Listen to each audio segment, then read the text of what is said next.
Buenas tardes a todos, bienvenidos a este nuevo ciclo de entrevistas del Instituto de Formación Política y Gestión Pública de la Ciudad de Buenos Aires, conjuntamente con la Universidad Austral y el equipo de la Escuela de Gobierno y del Centro de Estudios de Perspectiva Parlamentaria. Gracias por coorganizar este evento nuevamente. Hoy hemos tratado de presentar un tema muy actual que tiene que ver con los conflictos internacionales en el siglo XXI, tratar de visualizar cuáles son los escenarios mundiales, encontrar un poco las asimetrías entre los sistemas bipolares y multipolares y por qué las alianzas estratégicas son tan importantes cuando los países a veces no tienen esa comunidad de intereses desde el punto de vista de los valores, pero sí lo hacen desde el punto de vista comercial, lo cual plantea algunas contradicciones a nivel internacional, pero forma parte del escenario poder analizarlo. Y ahí nos encontramos ante los nuevos desafíos de la diplomacia, que tiene que ver con un poco cuáles son los distintos rumbos que toman los países y particularmente dentro de cada uno de los bloques a los cuales pertenecen, pero que muchas veces esos bloques comerciales a veces también se abren a través de tratados de libre comercio y demás. Ahora vamos a hablar un poco de todo eso. Entonces, ¿cómo lograr un equilibrio y qué rol tienen las instituciones, particularmente la academia? Y justamente en el final de esta entrevista, de esta charla, de este debate, en el que vamos a presentar a dos grandes expertos, uno de la Argentina, que es Juan de Dios Incunegui, y a Brian Baer, congresista de Estados Unidos, quien gentilmente está con nosotros. Y vamos a ver un poco entonces, tratar de entrar en ese debate de debemos ser actores, debemos ser observadores, cuál es el rol que nos toca desde las instituciones, desde la academia, en fin, desde los pensamientos y cuáles son las recomendaciones que podemos brindar desde nuestra humilde experiencia. Los voy a presentar a ellos un poco al final de una breve presentación que voy a hacer. A ver si puedo pasar. Ahí está. Bueno, un poco los nuevos escenarios entonces mundiales dan cuenta de una nueva visión en el que juegan un rol importante las potencias predominantes, así como los órganos supranacionales. Aquí listé algunos de los temas que podemos tratar que tienen que ver con esa nueva Guerra Fría que en su libro El Gran Juego, Álvaro Sicarelli habla de esta nueva Guerra Fría entre Estados Unidos y China, la guerra actual entre Rusia y Ucrania, los conflictos de Medio Oriente, árabe-israelí, las nuevas estrategias de los bloques comerciales, BRICS, otros, hay muchos bloques comerciales que podríamos ir señalando o comentando, el conflicto de China Meridional, que también es un tema actual, incipiente, los problemas humanitarios, ambientales, entre otros. Todo esto configura un escenario bastante amplio que tiene que ver con cuáles son los conflictos en los cuales estamos enfrentándonos en el siglo XXI. Y tomando un poco a Raymond Aron, que es un gran pensador, un gran politólogo, un gran maestro de todos cuando estudiamos, en su libro La paz y la guerra entre las naciones, él habla de un reino compuesto por estados soberanos, independientes, celosos de los intereses y su prestigio, que han demostrado un interés por el estudio de los conflictos, sabiendo que es imposible que desaparezcan. Este es un tema que lo dejo ahí picando. Al mismo tiempo, resulta poco prudente suponer que el derecho y los mecanismos de seguridad colectiva son suficientes para evitar un conflicto. Sin embargo, afirmaron que en un contexto de rivalidad internacional, la prudencia permite a las personas de Estado, a quienes se les ha confiado el destino de la nación, que les toca dirigir, elegir la limitación de la violencia en lugar de adoptar una visión absoluta de justicia. Entonces, todas estas interesantes reflexiones que también nos trae Raymond Aron Las complemento con un libro muy interesante de Carr, de 20 Years Crisis, de hace muchos años. La política, nos señala el autor, está relacionada con el poder.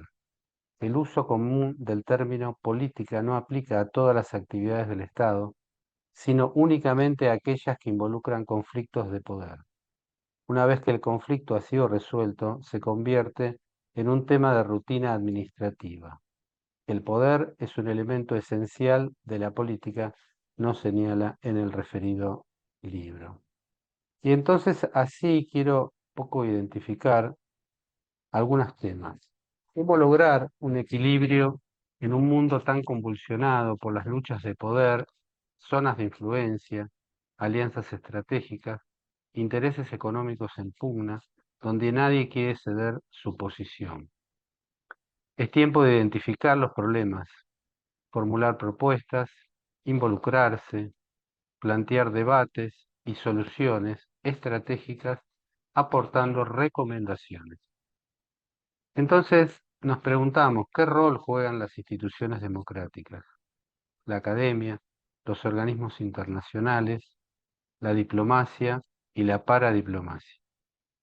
¿Somos observadores o verdaderos actores en un nuevo escenario internacional conflictivo, donde la paz es un objetivo o una necesidad? Finalmente, voy cerrando esta introducción con este un libro muy interesante de Henry Kissinger, se denomina Liderazgo, donde nos dice que las decisiones políticas significativas rara vez implican una sola variable. Las acertadas requieren una mezcla de conocimientos políticos, económicos, geográficos, tecnológicos y psicológicos, todos ellos orientados por cierto instinto para entender la historia. Recomiendo este libro para que los que les gusta la política internacional, es muy apasionante. Entonces, ante un nuevo escenario internacional, Occidente y sus valores democráticos tendrán un rol importante para evitar que veamos al conflicto como un hecho inevitable en la vida política de las naciones. Y dejo planteada el interrogante que vamos a tratar entre todos y tiene que ver con ser actores u observadores.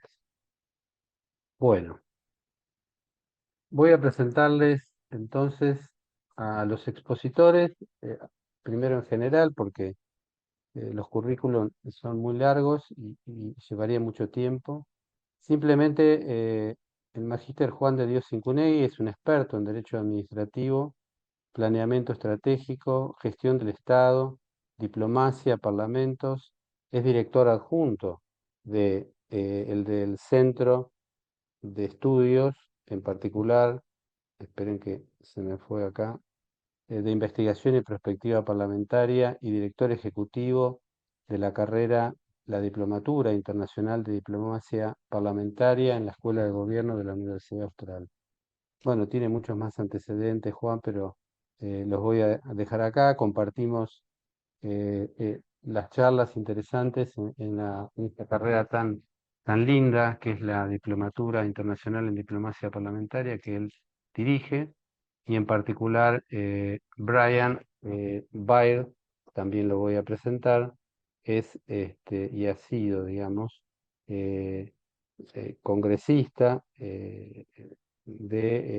miembro, digamos, del Parlamento desde en el año 1999 al 2011, y ha servido, digamos, como representante en el distrito de Washington entre esos años.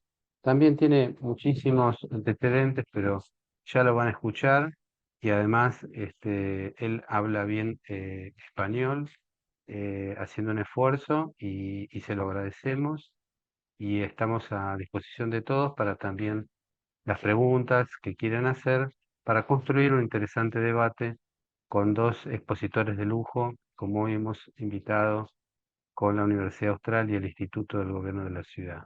Bienvenido, Juan, y voy a dejar de compartir, así vos podés iniciar tu presentación y luego Brian nos va a ilustrar también con toda su experiencia de gestión y conocimientos en esta arena internacional que es tan complicada. Bueno, muchísimas gracias, Marcelo Sanoner, gracias, Gisela. Agradecimiento también al Instituto de Formación Política y Gestión Pública de la Ciudad Autónoma de Buenos Aires, del gobierno. Es un placer compartir con Brian Byrd, con el congresista, nuevamente una actividad. Bueno, primero felicitaciones por haber traído al instituto, a la agenda del instituto, este tema sobre los conflictos del siglo XXI. Yo quisiera empezar, ahora voy a compartir una presentación, pero saludar primero a todos los presentes. Muchas gracias por estar aquí, por su tiempo. Eh, Me gustaría mencionar primero, para tomar un poco de dimensión, ¿no? ¿Qué ha ocurrido en estos 23 años del siglo XXI? Estamos viviendo un mundo muy diferente, ¿no? Y si uno lo toma en forma práctica, en términos de nuestra edad, estos 8.000 millones de personas que estamos poblando el planeta, vamos a tener un grupo pequeño de personas que superan los 90 años, que vivieron anteriormente a la invasión por parte de Alemania de Polonia, ¿no? Que dio lugar en 1939 a la Segunda Guerra Mundial. Todavía tenemos gente de 90 y pico de años, 94 años, eh, que son anteriores a esa época. Otros que 84 años tendría una persona hoy, eh, habría nacido en 1939. Y después tenemos, obviamente, con la finalización de la Segunda Guerra, tenemos la construcción de un orden global distinto, que es en el que todavía vivimos, pero que está claramente en crisis, que es un periodo de un mundo bipolar, muy diferente desde el punto de vista de los actores de la Segunda Guerra Mundial, ¿no? Los actores de la Segunda Guerra Mundial estaban sobre todo focalizados en países europeos, particularmente Alemania, ¿no? Como una gran amenaza para el planeta, con su asociación con Italia y con Japón fundamentalmente.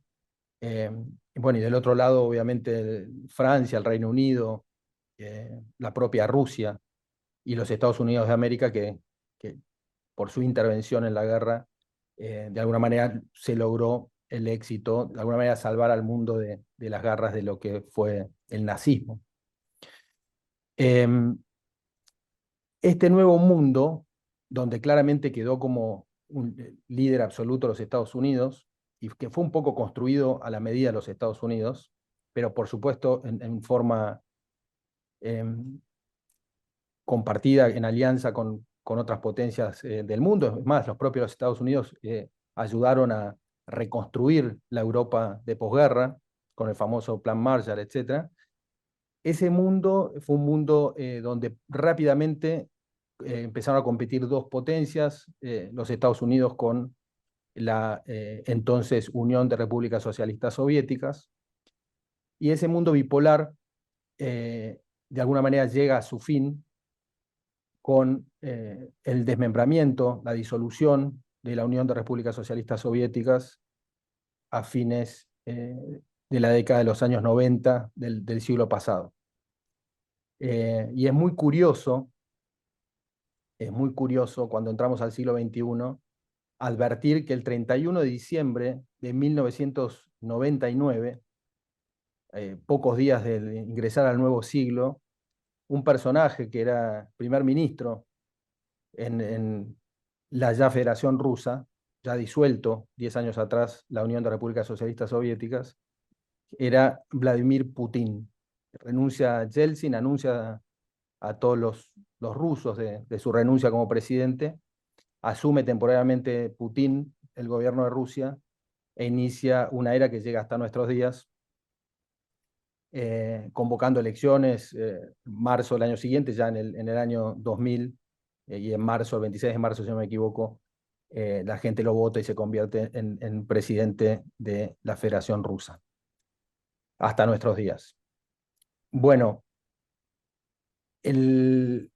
los años entre la caída de la Unión de Repúblicas Socialistas Soviéticas y el crecimiento por parte de la Federación Rusa de Putin, que ha sido progresivo, fueron años donde prácticamente fue un mundo unipolar, porque los Estados Unidos tuvieron una enorme acumulación de poder.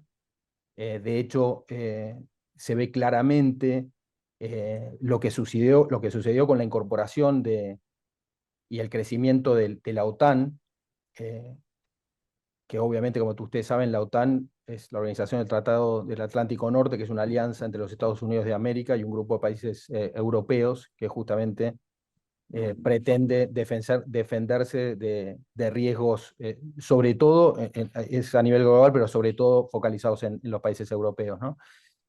Hay una famosa frase dentro de las negociaciones de entonces entre los dos bloques, que era que los Estados Unidos, lo que se acordaba con respecto a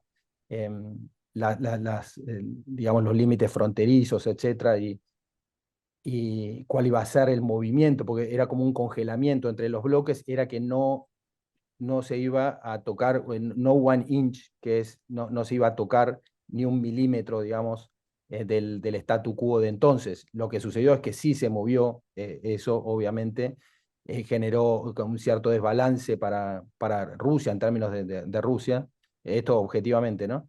Bueno, y lo que sucedió es, un tiempo después, es que esa Rusia creció y volvemos a la emergencia de otros países, ya no solo con vocación, digamos, expansionista o imperialista, ya no solo la Rusia de Putin, sino ya en la década, unos 10 años de aquí para atrás y un poco más, el crecimiento de China y de otras potencias de medio orden como India, Turquía, etcétera.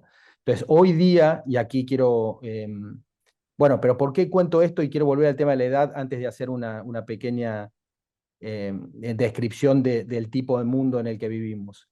Porque hoy un joven de 15 años está en un mundo muy diferente al que vivimos nosotros, por ejemplo. El mundo que vivimos nosotros era, nosotros estuvimos entre el mundo bipolar y con el periodo de unipolaridad, de concentración de poder de los Estados Unidos, y volvimos a ver el surgimiento de los imperios. Pero el mundo en el que vivimos hoy es muy diferente, sobre todo por la descripción que voy a hacer ahora, donde tal vez en vez de hablar de un orden global, podríamos hablar de varios órdenes globales que conviven en forma simultánea.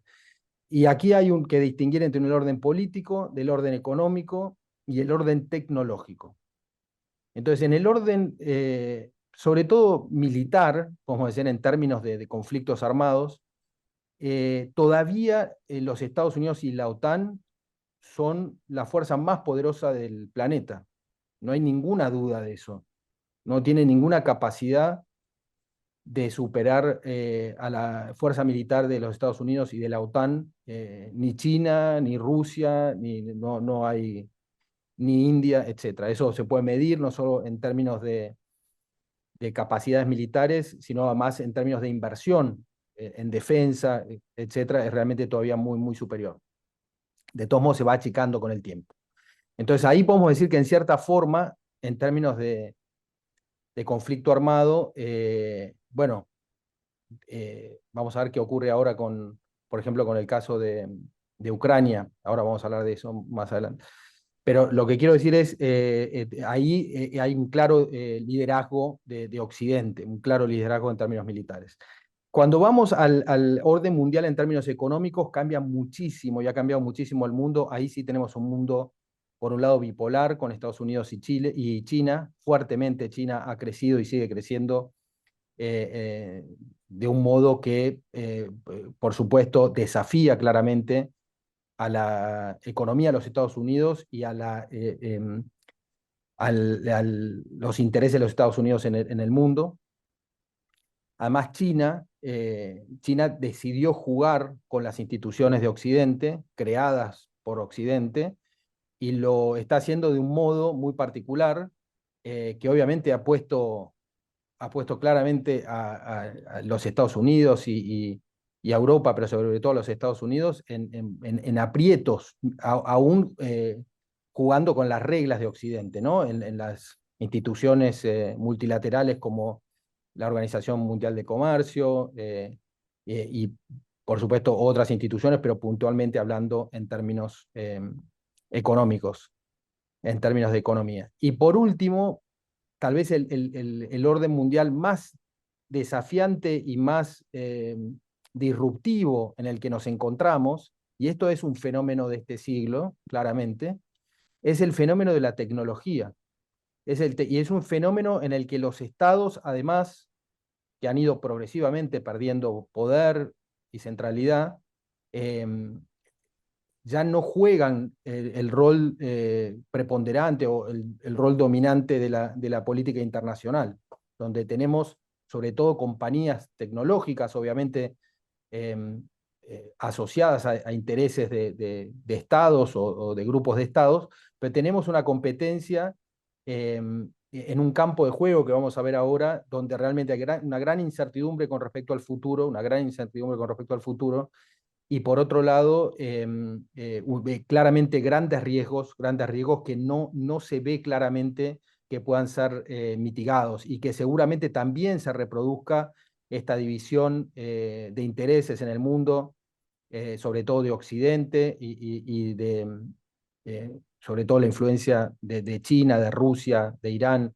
de otros grupos de países que además están desarrollando mundos digitales distintos, ¿no? Donde se duplican, no hay un solo mundo, sino que se duplican, digamos, el consumo, el acceso a el mundo digital y tecnológico. Ahora, después voy a volver con eso, pero ese mundo que todavía falta escribir las reglas, nosotros, por ejemplo, el gran logro de crear la gobernanza de Naciones Unidas, con sus distintas agencias en los distintos ámbitos y posteriormente inclusive los llamados el G7, G8, que ya no existe justamente vinculado por la invasión en 2014 de Rusia de Crimea y es expulsado del G8, y el G20 que todos conocemos porque la Argentina es parte de este grupo, bueno, que obviamente no son organismos, son ámbitos de coordinación global. Eh,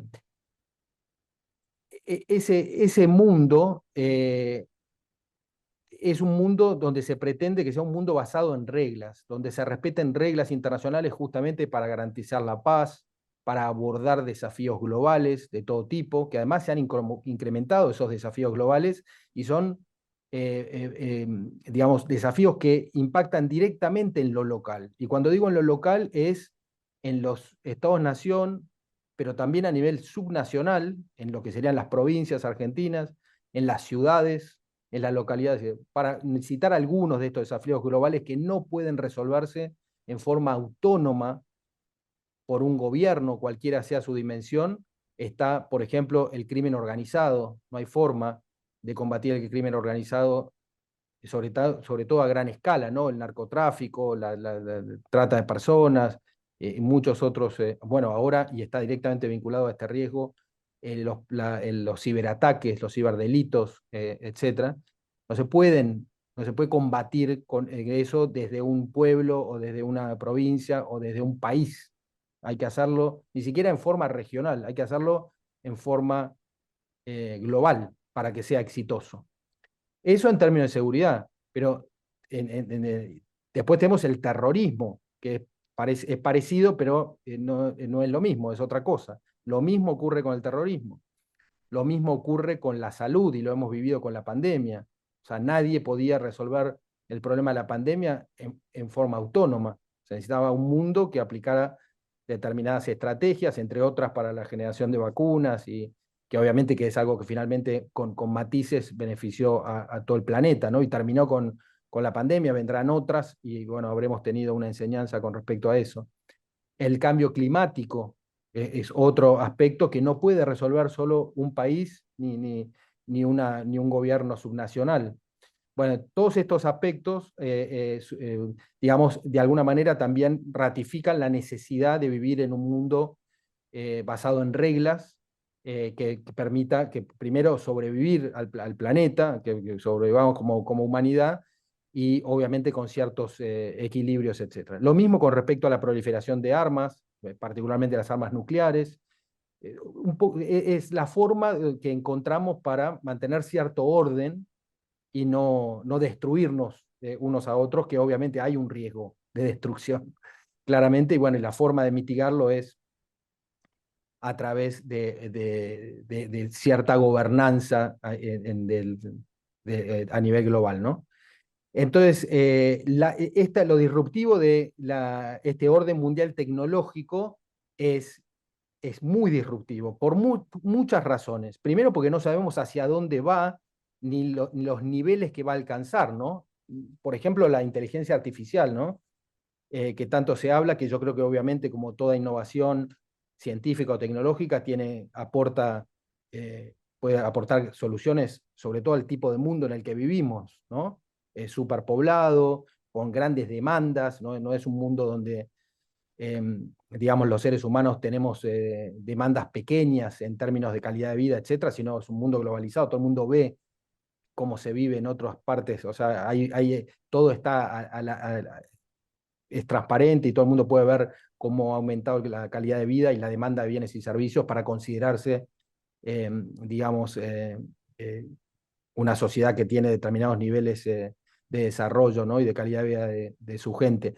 Entonces, es un mundo que tiene una demanda muy grande de bienes y de servicios. Bueno, en ese mundo hay cosas que puede resolver la tecnología favorablemente, ordenar el manejo de la Big Data y muchas soluciones tecnológicas, pero también hay unos riesgos gigantescos y que sobre todo, y vamos a ver ahora en un rato, van a impactar desde mi punto de vista, algo central que ahora les voy a mostrar que tiene que ver con el tipo, el mundo lo construyen naciones, como bien decía Marcelo, obviamente hoy tenemos, si la gobernanza enfocamos en primer lugar en Naciones Unidas, la Organización de Naciones Unidas tiene 193 miembros que son países soberanos, que reconocidos por obviamente las Naciones Unidas, y son como la primera línea con respecto a la construcción de la gobernanza, ¿no? Por supuesto, después está la regionalización, procesos de integración, y además que hay muchos otros actores que bien mencionaba Marcelo.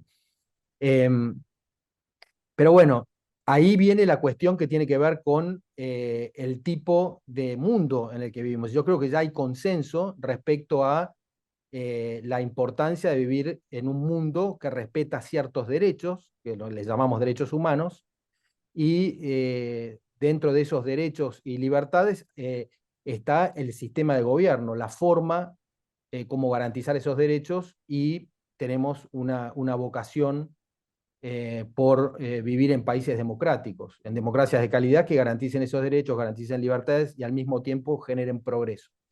Pero eso es Occidente, eso no es todo el mundo. Y si bien ha crecido mucho la democracia en el mundo, la realidad es que primero ha habido un parate y un retroceso con respecto a la democracia, y mucho tiene que ver con lo que estamos hablando, pero por otro lado hay otro grupo de países que tienen una idea distinta, que no creen en la democracia. Y aquí también se da la cuestión tecnológica, por la cuestión tecnológica de esto que hablamos de un orden mundial que está por definirse y que claramente no es unipolar, no es Estados Unidos, si bien ha sido muy responsable desde el punto de vista de la innovación tecnológica, de generar herramientas para el progreso tecnológico, que obviamente se han apropiado, y forman parte de todo el mundo, y ya no es solo Estados Unidos, son muchos otros países, fundamentalmente China, eh, que es la cuestión de vivir en un mundo donde no sabemos qué es real, qué no es real, donde se pueden, que es la cuestión de la desinformación, de la fake news.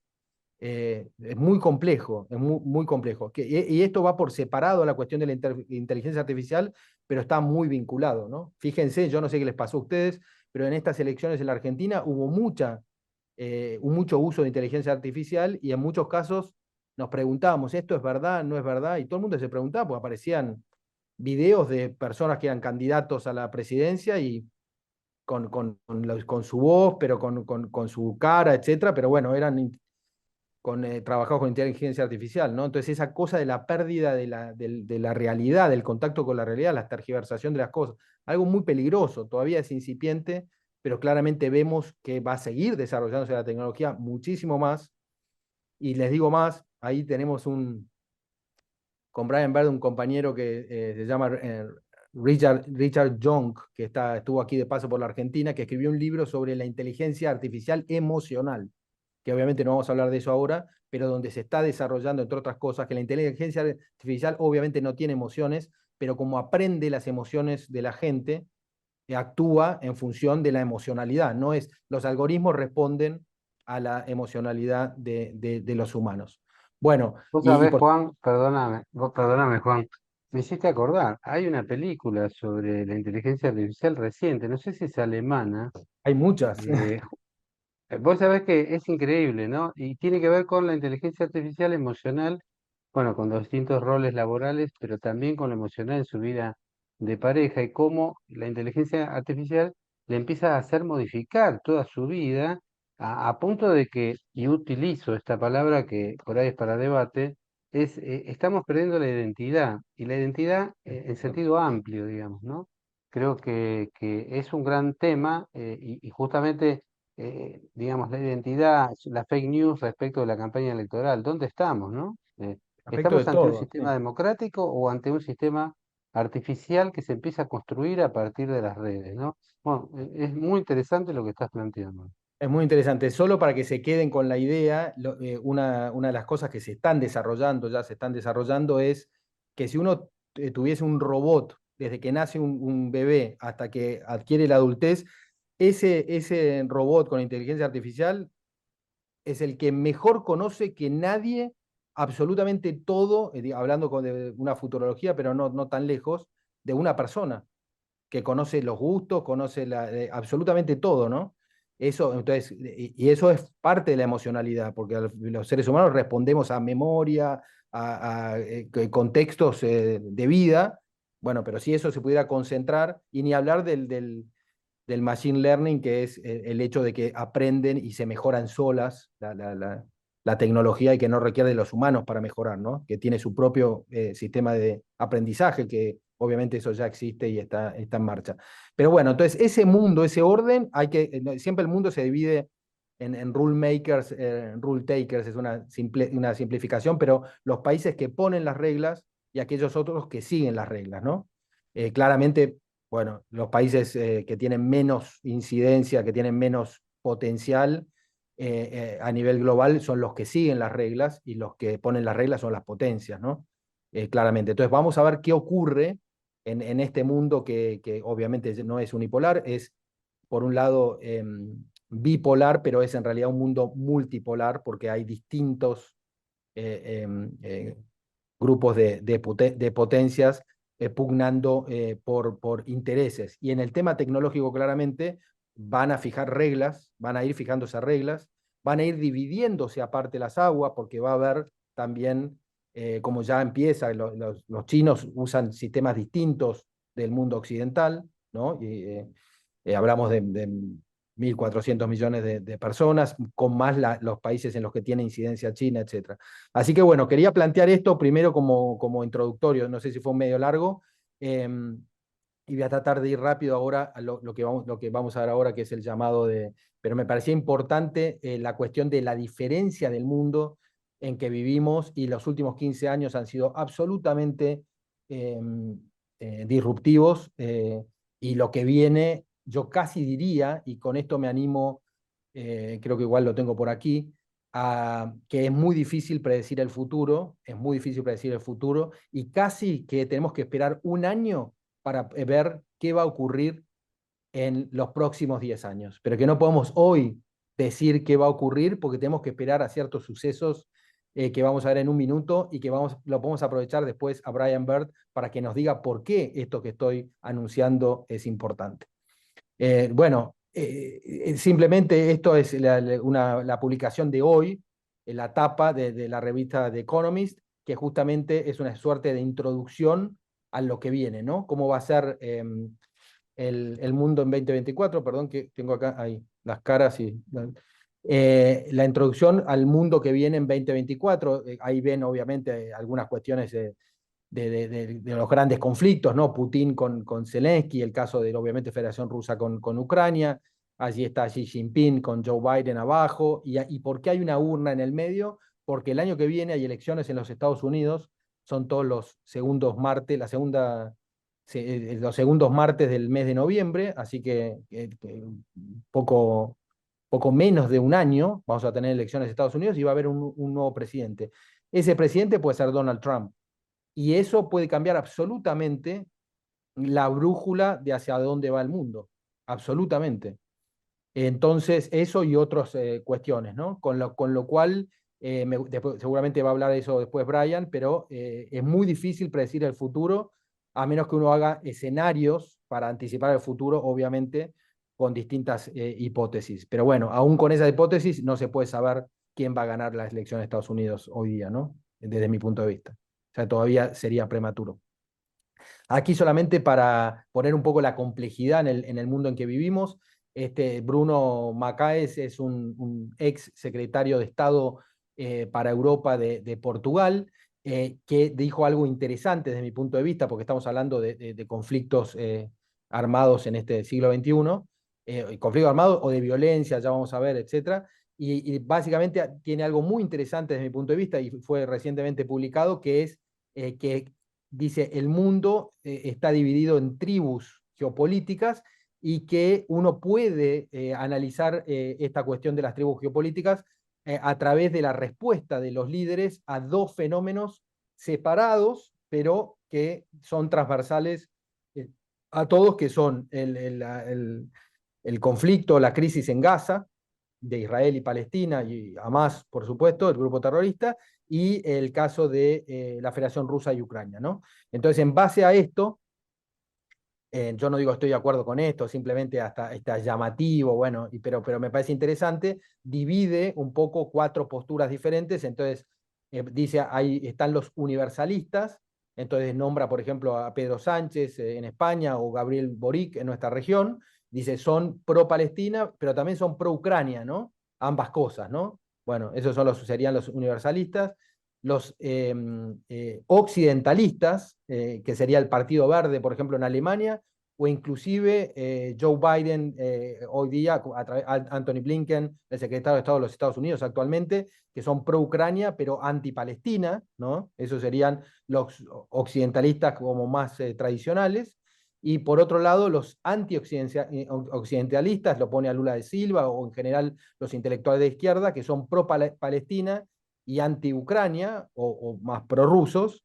Y finalmente los darwinistas, muy interesante, que está vinculado al concepto de evolución, pero no sé si es un chiste o qué, por ejemplo, la pone a Marjorie Taylor Greene, que seguramente le podemos pedir después que nos cuente quién es al congresista Brian Byrd, que son anti-Palestina y anti-Ucrania, ¿no? Fíjense las mezclas que ha hecho este ex secretario de Estado de Portugal e internacionalista con respecto a lo que denomina las tribus globales con respecto a las posiciones que se adoptan frente a los conflictos que están ocurriendo en el mundo. Les aconsejo, y aquí pues lo pueden ver, yo tengo para entrar al sitio web, pero no lo voy a hacer porque no quiero pasar rápido, el Council on Foreign Relations, que es el think tank, uno de los think tanks más interesantes desde mi punto de vista de los Estados Unidos. Aquí en la Argentina tenemos al CARI, al Consejo Argentino de Relaciones Internacionales, que está asociado además al Council on Foreign Relations, tiene un centro de acción preventiva para la acción preventiva y tiene esto, una especie de monitoreo de los conflictos a nivel global, ¿no?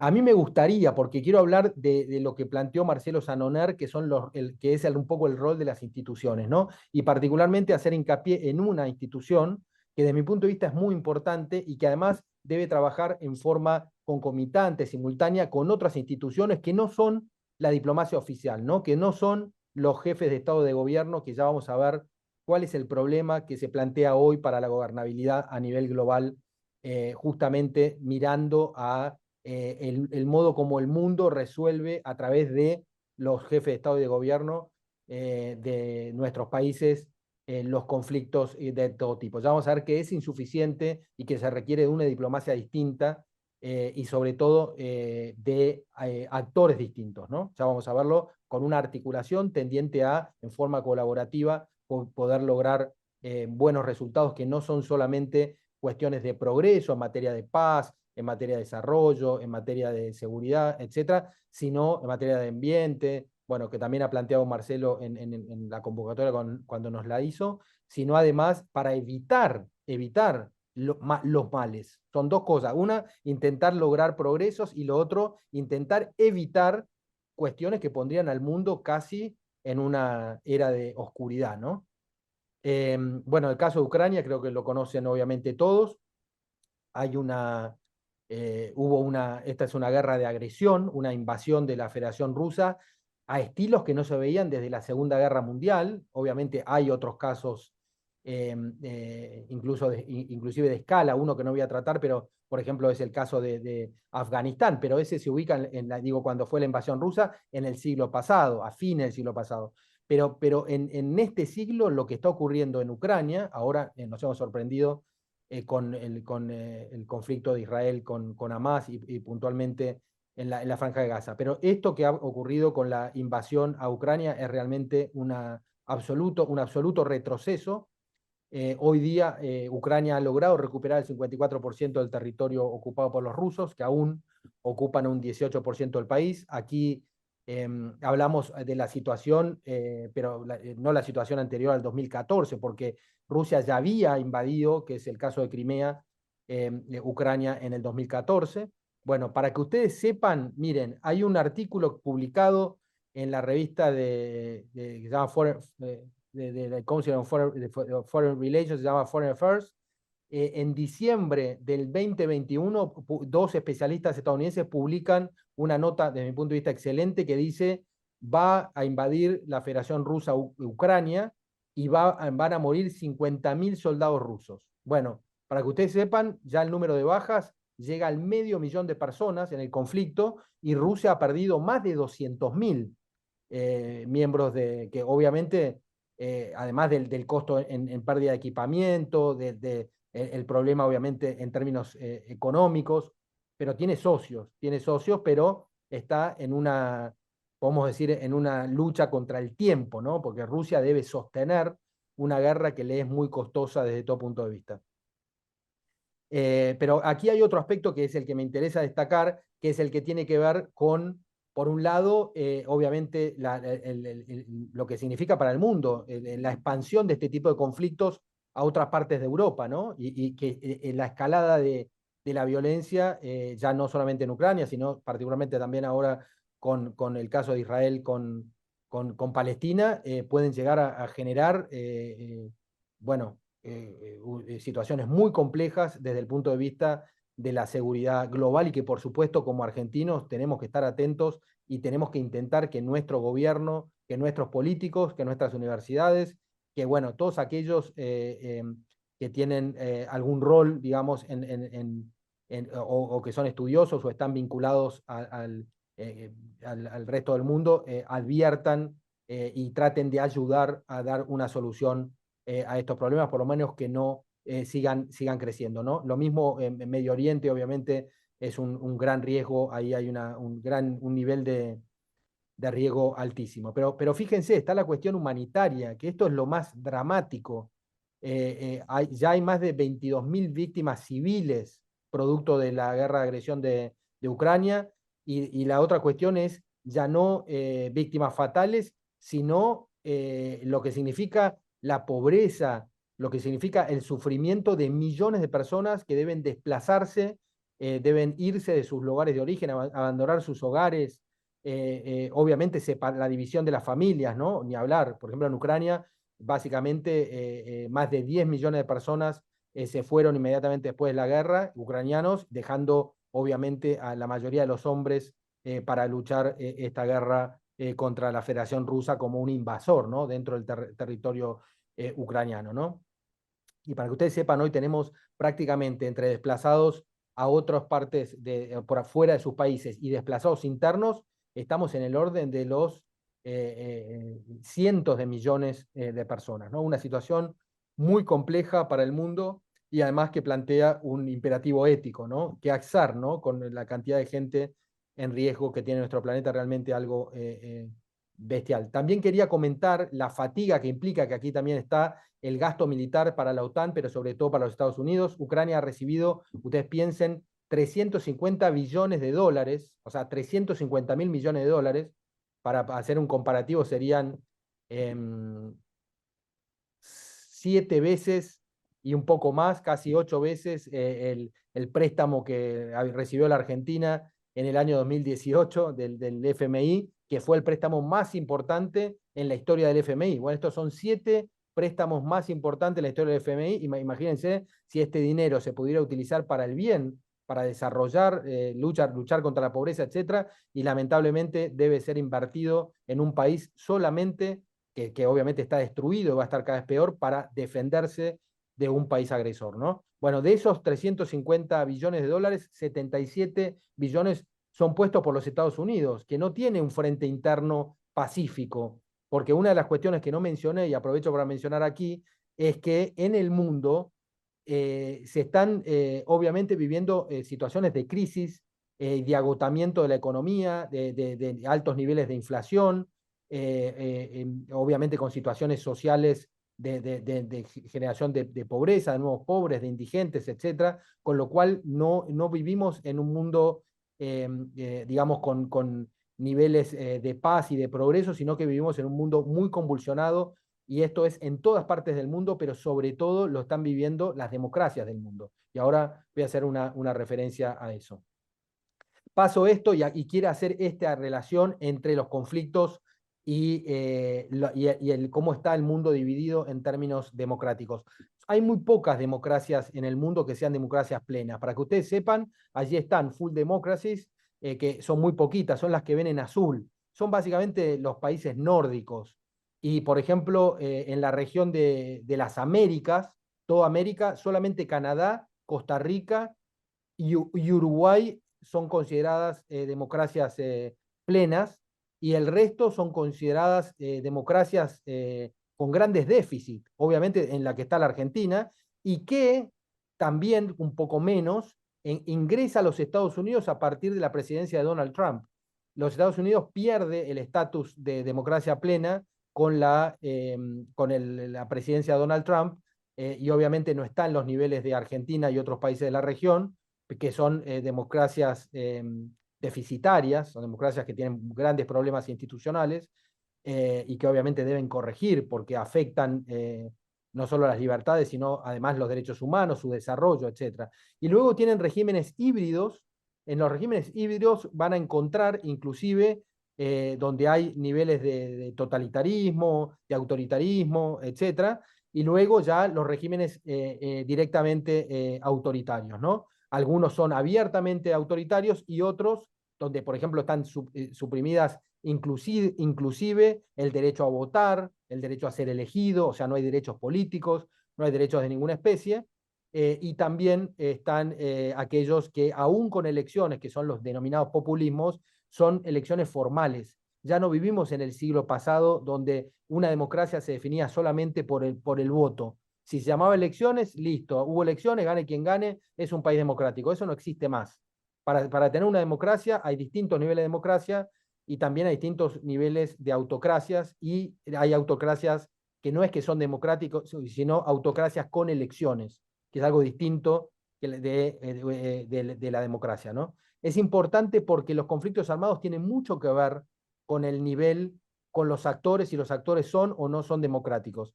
Y en cierta forma también, y aprovecho para ponerlo aquí, el comercio y el multilateralismo también tiene que ver con eso, ¿no? En general hay una teoría que es que el multilateralismo, el fomento del comercio, del intercambio, al igual que los altos niveles de democracia, garantizan la paz. Y lo contrario, los países que tienden a cerrarse, a intentar poner barreras al comercio, e inclusive obviamente suprimen las libertades internamente, y violan los derechos humanos, tienen una tendencia a hacer lo mismo con vecinos y con otros países del mundo, ¿no? Entonces hay una directa vinculación entre los conflictos en el mundo y el nivel de democratización o no del planeta, ¿no? Bueno, América Latina y el Caribe, como ven, está más o menos. De todos modos, esto es del 2022 y ha cambiado el panorama político. Pero a mí sí me gustó mucho uno de los mejores índices de la democracia, que también publica la unidad de inteligencia económica de Economist, que relacionó directamente el último índice, los niveles de democracia en el mundo con la batalla por Ucrania. Que Ucrania claramente es un país democrático, ¿no? Y la Federación Rusa claramente no lo es, ¿no? Esto independientemente, son cuestiones objetivas, podemos discutir muchas cuestiones, pero esto definitivamente es así, ¿no? Y ahí tienen abajo, igual ya es viejo, cuántos países, y midieron 24 solamente de los 33 que tiene América Latina y el Caribe, y ahí sí ven cuatro regímenes autoritarios, que ustedes imagínenselos, ahora lo vamos a ver, son fáciles, 8 híbridos que están en el medio, 9 democracias fallidas, podemos decir, con problemas, entre las cuales se encuentra la Argentina, y las full democracias apenas 3, que son las que les mencionaba, ¿no? Bueno, y aquí pueden verse cada uno, que ven, ahí ven la Argentina arriba, es una democracia con problemas, ¿no? Bueno, y bueno, aquí esto también es muy interesante verlo, vinculado a Ucrania, y tomo Ucrania más allá de lo que significa el conflicto en Medio Oriente y particularmente, obviamente, Israel es desgarrador, tanto en la cuestión de los rehenes, obviamente, y lo que fue el ataque del 7 de octubre y además, como la cuestión también desastrosa, humanitaria, que se está generando en la Franja de Gaza, ¿no? Que es realmente brutal también. A la pobreza existente se le agrega la enorme violencia y el producto de los bombardeos y de la acción armada, ¿no? Así que es espantoso lo que está ocurriendo. De todos modos, es muy difícil de analizar ese conflicto y para mí es bastante más claro para lo que queremos transmitir aquí, que estamos hablando de los desafíos del siglo XXI, el caso de Ucrania con Rusia, ¿no? Es bastante más claro. Bueno, aquí pueden ver, por ejemplo, y en la conclusión de este estudio es que 2/3 de la población mundial, de los 8.000 millones de personas que viven en este mundo, en el planeta Tierra, eh, se consideran neutrales o de alguna manera orientados con simpatías hacia Rusia en la guerra a Ucrania. Fíjense ustedes, ¿no? 2/3. ¿Esto por qué? Esto va más allá de la cuestión política de los gobiernos. Esto tiene más que ver con la cuestión de la población. Habría que ver si esta información es correcta o no es correcta, pero allí está y comparto este estudio. Ahí pueden ver también, según el PBI, cómo está dividido el PBI global. Entonces, un 61,2% del PBI global condena a Rusia. Ahí ven ya la cuestión del PBI es otra cosa, no es lo que opina la gente.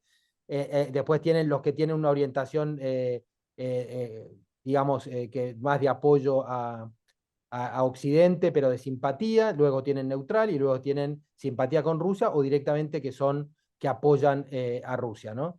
Lo que decíamos antes era la neutralidad, el gran problema era la neutralidad, no sé si lo dije bien antes, 2/3 de la población mundial vive en países que son neutrales a Rusia o tienen alguna simpatía con Rusia, no que apoyan a Rusia abiertamente. Aquí vemos el soporte a Rusia es de apenas 2,6%. Igual después vamos a ir a la evidencia directa de cómo se expresan los gobiernos en este tipo de conflictos, ¿no? Y después por población, sí, aquí ya está por población, condena a Rusia al 16%, tiene simpatías con Occidente del 20%, allá ahí ya hay más de un 36%, neutrales, una gran parte, el 32%, bueno, con simpatías con Rusia un 27%, y bueno, y directamente que apoyan a Rusia menos de un 4%. Bueno, me voy a pasar esto rápido, esto ya es en América Latina y el Caribe, este análisis. Este análisis tiene que ver con los niveles de democracia en la región comparado al promedio mundial, y bueno, entre 2021 y 22 cómo ha cambiado.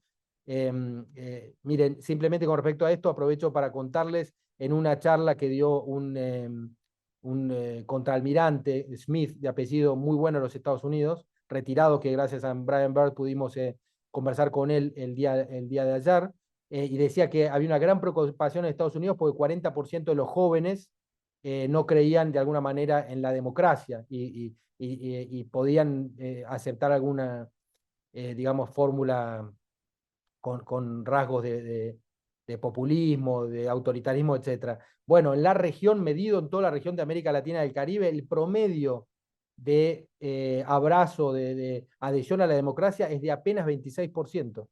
Fíjense, obviamente eso tiene una razón que lo vamos a ver más adelante, pero son todos temas importantes para analizar. Bueno, recuerden lo que hablábamos, los distintos órdenes o distintas formas, perspectivas de ver el orden mundial y que había uno que era económico. Bueno, esto también tiene mucho que ver. Se ha incrementado mucho el comercio entre China y América Latina en las últimas décadas. Bueno, no quiero ahora entrar en temas de detalles, pero también hay que analizar cómo se producen las alianzas o las relaciones entre los países, porque hay que también separar las relaciones políticas de las relaciones económicas, aunque uno crea que eso es imposible hacerlo, ¿no? Hay que buscar la forma, desde mi punto de vista, de compartir valores por un lado y por otro lado, obviamente, hacer lo mejor posible para nuestras economías nacionales, ¿no? Para generar empleo, fomentar exportaciones y todo lo que le permita desarrollarse mejor a nuestros países. Obviamente es un tema complejo en este mundo tan dividido. Los BRICS, que son, digamos, el emergente de un nuevo poder, podemos decir, mundial, tiene que ver con este nivel de conflictividad que va a ser cada vez mayor. Ustedes saben que los países miembros de los BRICS son, y ha estado esto en el debate electoral, son Brasil, Rusia, India, China y Sudáfrica, pero ahora estamos en un proceso de ampliación de los BRICS que incluye a Arabia Saudita, por Medio Oriente, a Irán, por Asia Central, a Etiopía y Egipto por África, Argentina y también los Emiratos Árabes Unidos por la región de Medio Oriente, ¿no? Y si pueden ver allí, medido en PBI, medido también en porcentaje del PBI, bueno, tienen casi un 30% ya, si efectivamente ingresaran los países que acabo de mencionar, que está a la izquierda donde dice no, son los nuevos, frente al resto del mundo de un 70%. Bueno, y ahí lo mismo se puede ver en términos de población, ya hablamos casi de la mitad del mundo, 46% de la población formaría parte de los BRICS, que no es un espacio económico, sino que es un espacio en principio político. Bueno, y en el resto del mundo un 54%. Bueno, y después lo mismo se puede medir en materia de exportaciones, de petróleo, etcétera, pero me parecía muy importante. Bueno, y aquí, y después voy a ir muy rápido, vos decime, Marcelo, y yo lo que me digas me voy, si no, lo Va- termino Es muy interesante, inclusive después dejo algo ahí picando, que es el tema humanitario sobre el cual vos ahí vamos trabajaste. con eso. Vamos, terminamos con humanitario. Aquí voy muy rápido para decir lo que hablaba del mundo tecnológico. Miren, los riesgos globales, uno de los mayores riesgos es claramente el tecnológico. Y permítanme decirles, ayer también otro general 4 estrellas que nos aportó generosamente Brian Bird y que estuvo también Marcelo Sanonar, nos decía que hoy día en los conflictos armados en todo el mundo, pero ya hace tiempo, inclusive él estuvo a cargo de las Fuerzas Armadas de la OTAN, de 40 y pico de países, y obviamente de las Fuerzas Armadas de los Estados Unidos en Afganistán, que fue una guerra de 20 años.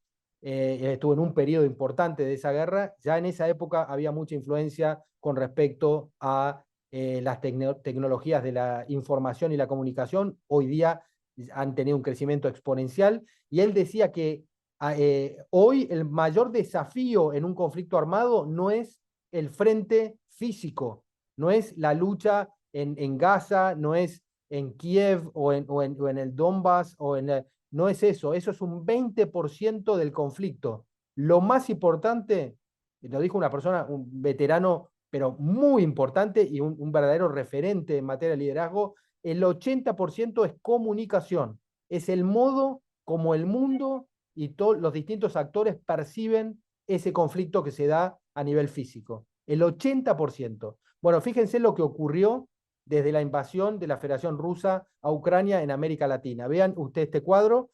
La invasión fue el 27 de febrero bueno, acá está, no fue el 27, fue el 22, y acá está citando Crimea. Cuando invadió Crimea, y que la sigue ocupando la Federación Rusa, que es territorio ucraniano, este era el nivel de, digamos, incidencia, de intensidad los esfuerzos de desinformación de los rusos en la región de América Latina y el Caribe, ¿no? Y fíjense, a partir del 24, yo había dicho 22, 24 de febrero del 2022 con la invasión de Ucrania, fíjense cómo aumentó. Ahí pueden ver del 0 al 150 cómo aumentó notoriamente antes y durante la invasión. Y bueno, después posteriormente se ha ido moderando, pero aún hoy día, y obviamente esto está desactualizado, falta este año. Y esta es una estrategia de comunicación que no tiende a que la gente, las instituciones brinden el apoyo a Rusia, sino que por lo menos evitar que la condenen, que tengan una opinión peyorativa, negativa. O sea, eso obviamente son estrategias muy inteligentes, valga la redundancia, de inteligencia, ¿no? Pura. Y esto opera directamente intentando confundir, desinformar, y esta es la verdadera batalla, ¿no? Por eso también hay un orden mundial que tiene mucho que ver con las tecnologías y que tal vez es el orden que en mayor riesgo está poniendo a las democracias del mundo. Fíjense lo que ocurrió, esto sí que es muy bueno. Aquí van a ver la opinión pública en Latinoamérica, Estados Unidos y Rusia, y la Federación Rusa. Eh, Fíjense cómo ustedes tienen que ver la parte de Rusia, que está, el azul es Estados Unidos, la otra marrón es Rusia, y después un poco más claro es la diferencia entre el 2015 y el 2020. Fíjense cómo, y ahora debe ser muchísimo más, cómo aumentó la consideración de la gente en países como la Argentina con respecto de Rusia, ¿no? Positiva. Fíjense cómo aumentó, ¿no? En Argentina, en Bolivia, en Ecuador, en México, en Perú, ¿no? Bueno, y esto es un análisis, un relevamiento muy bueno, cómo percibe en América Latina y el Caribe la gente, si es un riesgo la guerra de Rusia, de agresión de Rusia con Ucrania, cómo lo perciben respecto a otras partes del mundo. Fíjense, Corea del Sur, 77% de la población lo considera un gran riesgo, Sudáfrica, casi un 70%, India un 72% y nosotros aquí en la Argentina un 45%. Claramente somos ciudadanos globales que tenemos un concepto, una percepción muy diferente con respecto al riesgo. Lo que pasa es que el riesgo no hay que verlo solo asociado a Ucrania. Estamos hablando de superpotencias o estamos hablando de jugadores globales de mucho peso que operan a nivel global. Entonces no es algo menor la conducta de estos actores en Ucrania o en otras partes del mundo, porque están operando también aquí en la Argentina y obviamente en toda Latinoamérica, como también lo hacen otras potencias, ¿no? Obviamente, pero eso hay que medirlo en función de la conducta de esas potencias, ¿no? Bueno, y aquí vamos, y yo voy a pasar, no voy a hablar de cada país en particular, tal vez podemos, si quieren, después discutir entre nosotros, intercambiar opiniones respecto a la Argentina. Este era el mapa de América Latina y el Caribe con respecto a definiciones de orientaciones políticas de los jefes de Estado y de gobierno, izquierda en rojo, centro izquierda un poco más claro, centro derecha un celeste y derecha azul. Ese era el mapa que se ha modificado, por ejemplo, la Argentina obviamente. Ahora tenemos un gobierno que sería claramente de azul, de derecha. Bueno, y por delante tenemos el año que viene, al igual que hay elecciones en los Estados Unidos y en otros países importantes, obviamente como India, que decíamos, como bueno, Taiwán, por la significancia que tiene por otro conflicto global, etcétera.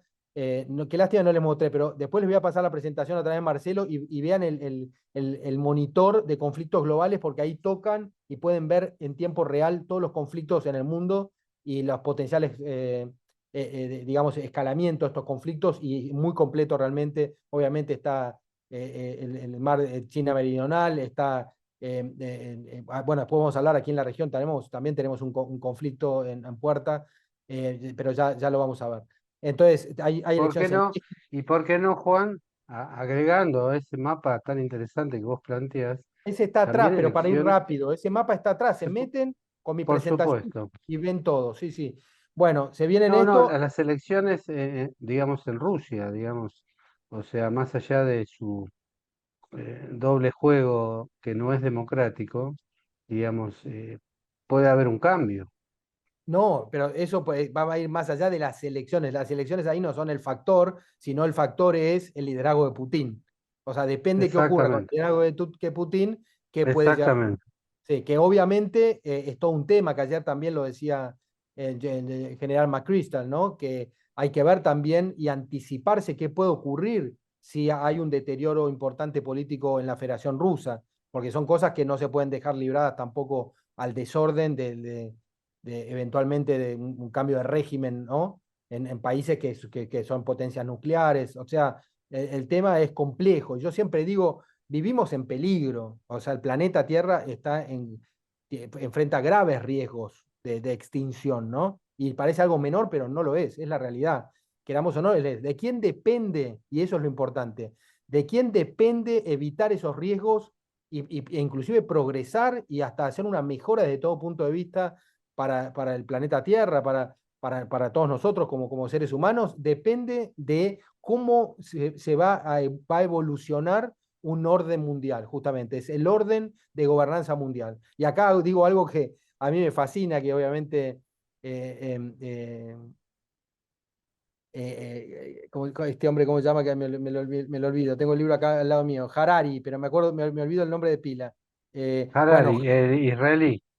sí, el filósofo israelita habla y dice, o israelí dice, ha planteado perfectamente dentro de su análisis de la historia de la humanidad, que dice, perdón, esto les va a sonar medio raro, pero plantea que los Nerdental, que eran obviamente una especie distinta al Homo sapiens que somos nosotros, no se sabe si se extinguieron por un genocidio por parte de los Homo sapiens, o de alguna manera se fueron desapareciendo de alguna manera fueron absorbidos por los Homo sapiens por una convivencia conjunta, pero por digamos, la superioridad no física, sino justamente por cuestiones de carácter intelectual. Bueno, eso, fíjense que eran más fuertes, porque obviamente convivieron en términos físicos. Los Nerdental, pero según la teoría de Harari, no podían lidiar con más de 100 sociedades, no más de 150 personas, pues se tenían que conocer las comunidades para lidiar entre esa comunidad, 150 personas. Obviamente, Perdón, cuando. Juan, Sí, perdón, Juan.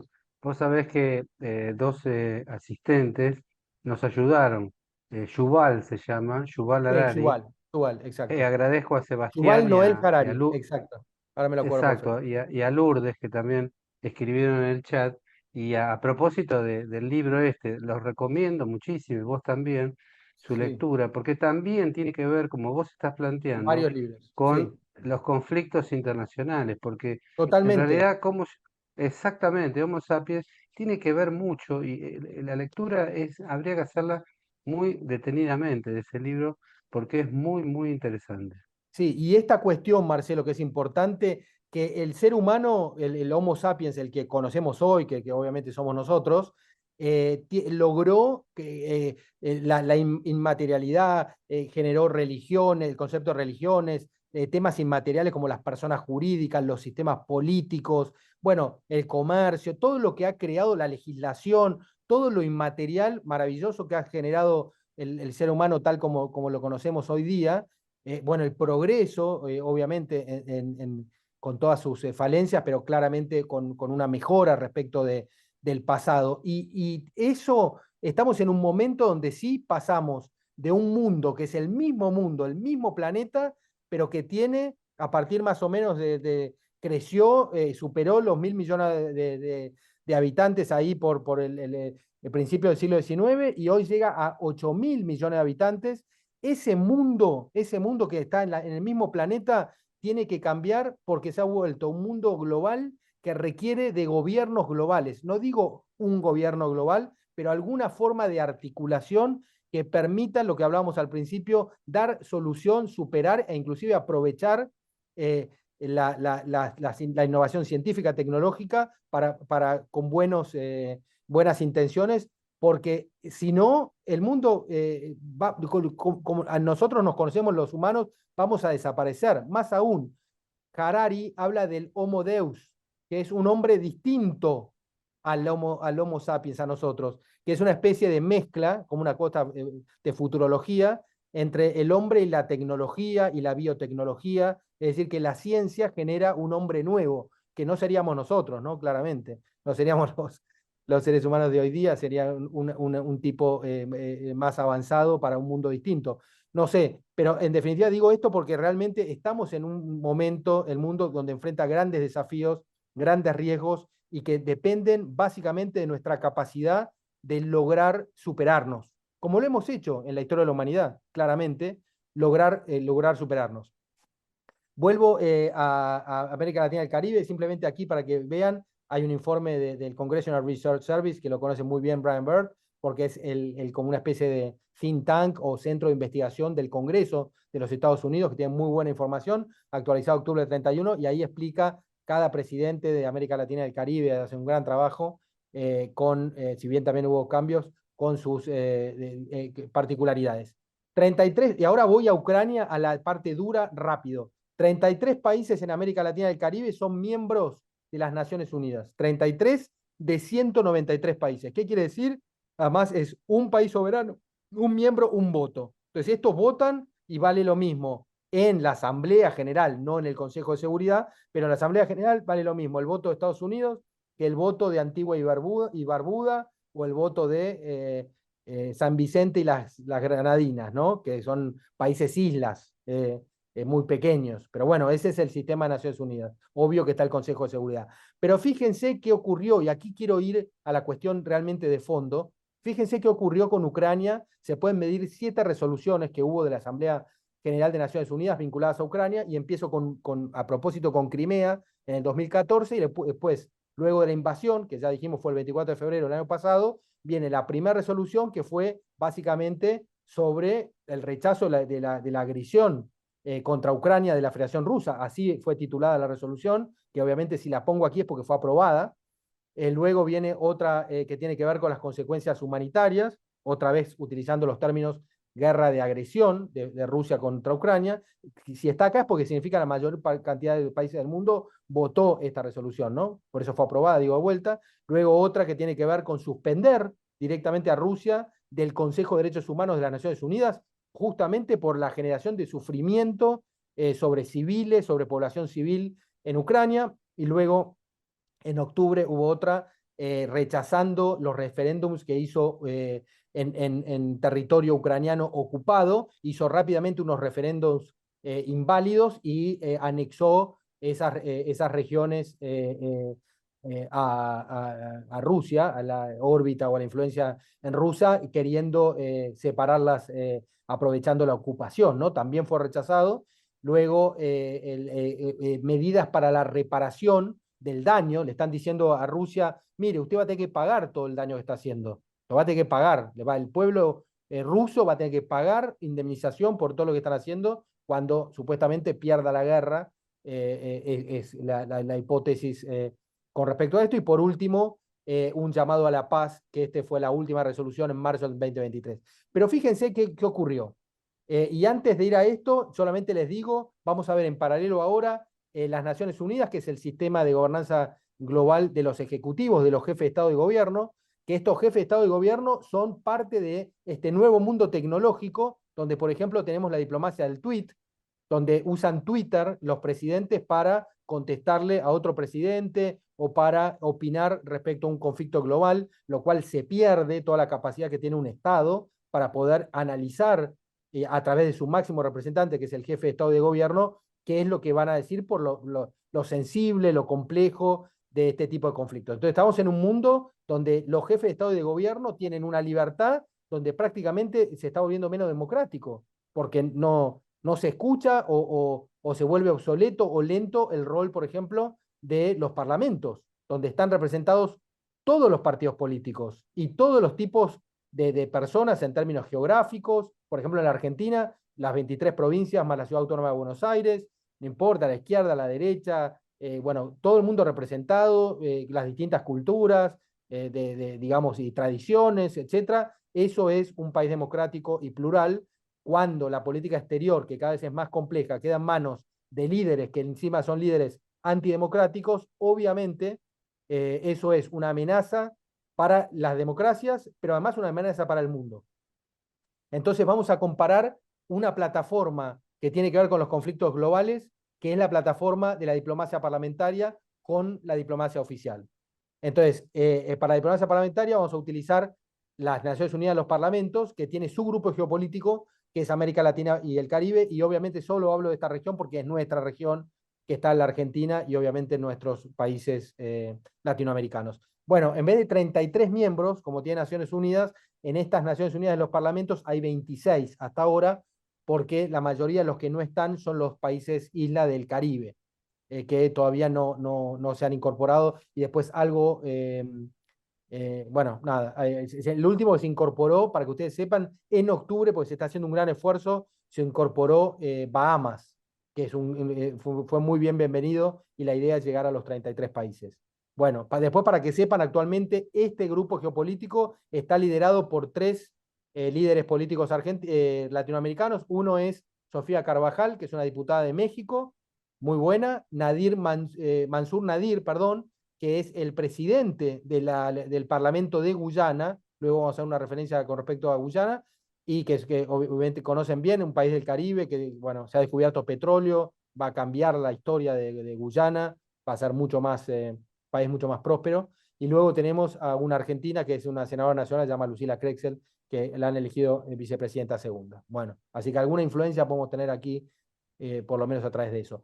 Bueno, en vez de 7 resoluciones, porque en realidad no se trató el tema de Crimea, se trataron a través de las asambleas, también se realizan asambleas como Naciones Unidas, una en marzo del 2023, otra en octubre y otra ahora en marzo, y una es sobre obviamente la cuestión de la paz, en paralelo a la de Naciones Unidas, otra la condena de la invasión rusa y la subsecuente anexión de los territorios, ¿no? Y la tercera, la cuestión humanitaria, que vamos a ver que es muy importante. Bueno, nada más para que ustedes sepan, no solamente se debatió de este tema fuertemente y se votó en el ámbito de la diplomacia parlamentaria, en la Unión Interparlamentaria, sino además hubo declaraciones importantes iniciales por parte de los liderazgos, que obviamente no es lo democrático es vote la Asamblea, donde son los votos reales. Pero lo que quiero que sepan ustedes, fíjense, ahí hay todo tipo de parlamentos en la Unión Interparlamentaria, y ahí no manda un jefe de Estado o un jefe de gobierno, excepto los parlamentos de los países que son autocracias. Ahí los dictadores sí. Por ejemplo, Corea del Norte, así como es miembro de Naciones Unidas, es miembro de la UIP, de la Interparliamentary Union, esta Unión Interparlamentaria. Si manda una delegación, obviamente va a votar lo que le diga su jefe de Estado, porque no hay democracia. Pero aún así, fíjense que han logrado este órgano de corte parlamentario condenar el uso de la fuerza de Federación Rusa contra Ucrania como una violación de la Carta de las Naciones Unidas, ¿no? Lo que implica la violación al principio de soberanía y de la integridad territorial, o sea, en línea con Naciones Unidas. Pero bueno, lo importante es que fíjense cómo no es tan difícil entender el caso de Rusia y de Ucrania si uno lo mira con los ojos de las reglas, este mundo basado en reglas. Lo que ha hecho Rusia es una barbaridad. Ha violado todos los principios y las reglas del derecho internacional, ¿no?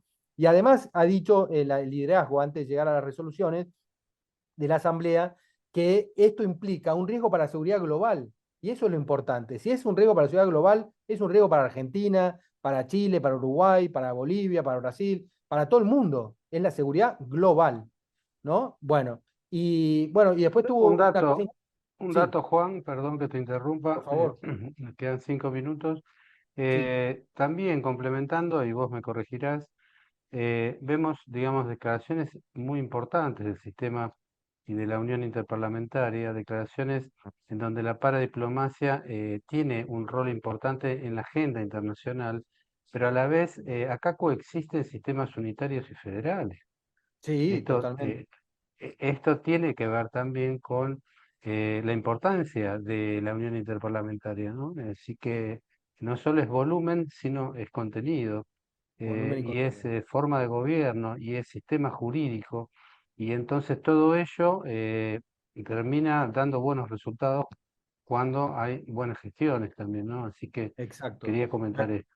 Totalmente coincido, y además no es una formalidad, es muy rico este ámbito de la diplomacia parlamentaria, tal cual como lo describiste, y lo que planteó, obviamente, esta institución que es de parlamentos y de parlamentarios, básicamente dijo, bueno, nosotros tenemos que facilitar, es nuestra obligación, que se pueda ejercer de la manera más eficiente y eficaz posible el rol de los parlamentos y de los parlamentarios en intentar lograr soluciones pacíficas a este conflicto, ¿no? Y eso es en todas partes del mundo, no es solamente en Ucrania o en Rusia o en Estados Unidos o los países de la OTAN o China, Irán, que obviamente está apoyando a Rusia en esta guerra de agresión, etcétera. Es en todos los países del mundo, tienen que comprometerse a través de sus instituciones a analizar esto y, obviamente, si son países democráticos, a defender los valores democráticos y sobre todo porque la cuestión de la soberanía, integración, integridad territorial es algo que estos derechos se aplican a todos, ¿no? Estas garantías. Bueno, y además la cuestión de la generación del diálogo. Y ahí por qué tal vez no se entienden entre jefes de Estado y jefes de gobierno. Pero para eso también están, por eso es importante la democracia, que los temas se debatan en un ámbito plural, donde se pueda expresar la gente y las distintas realidades que bien describía, según sea un país federal o unitario, recién Marcelo, ¿no? Bueno, y finalmente lo otro es que obviamente los parlamentos tienen una visión distinta a los ejecutivos, tienen una mayor sensibilidad en temas de derechos humanos, en materia de asistencia humanitaria sobre todo, y en la promoción de la paz. Y acá aprovecho para contar que la Unión Interparlamentaria tuvo 7 premios Nobel de la Paz, 7 premios Nobel de la Paz, porque se considera obviamente que la paz de alguna manera está relacionada con los sistemas democráticos y en los sistemas democráticos están los parlamentos como digamos, una institución clave en los sistemas democráticos y obviamente está esta orientación hacia la paz de los pueblos, ¿no? Entonces se creó un grupo de tareas para la Unión Interparlamentaria, visitaron Kiev, visitaron Moscú, y bueno, allí está trabajando parlamentarios de todo el mundo, de las de los 6 grupos geopolíticos. No le tocó la Argentina, pero sí uno de los miembros es la vicepresidenta del Uruguay, que es Beatriz Argimón, es miembro de este grupo por América Latina y el Caribe. Así que, y se han hecho muchas reuniones con respecto a esto. Voy a pasar otras cosas porque también hay otras plataformas parlamentarias que han discutido el tema Ucrania, pero lo voy a pasar porque se hace largo, pero sí voy a mostrar esto. Bueno, acá están las votaciones, ¿no? Entonces, si uno mira en 2014, este fue el resultado de la votación, hablo ahora de Naciones Unidas, a favor, abstención eh, o sí, en contra, abstención o ausente, también está el caso de ausentes. Esto es América Latina. En América Latina nadie votó en contra, pero hubo un alto nivel de favorable. Esta es del 2014, ¿no? Aquí vamos a ver directamente, tuvimos un 36,36% de los votos de América Latina a favor y tuvimos un 42,42% de abstención. Entonces, lo que vimos en el 2014 con Crimea, y acuérdense esto para después ver las siguientes, que un poco fue, Latinoamérica fue como tímido respecto a la cuestión. Entonces, y un poco nos pasó a todos, porque nadie pensó que lo de Crimea iba a continuar y iba a terminar con la invasión directa del 2022, ¿no? La barbaridad que ha ocurrido. Pero fue todo un íter que los expertos anticipaban que iba a ocurrir, ¿no? Claramente, como le decía, ya estaba escrito que iba a invadir la Federación Rusa a Ucrania, ¿no?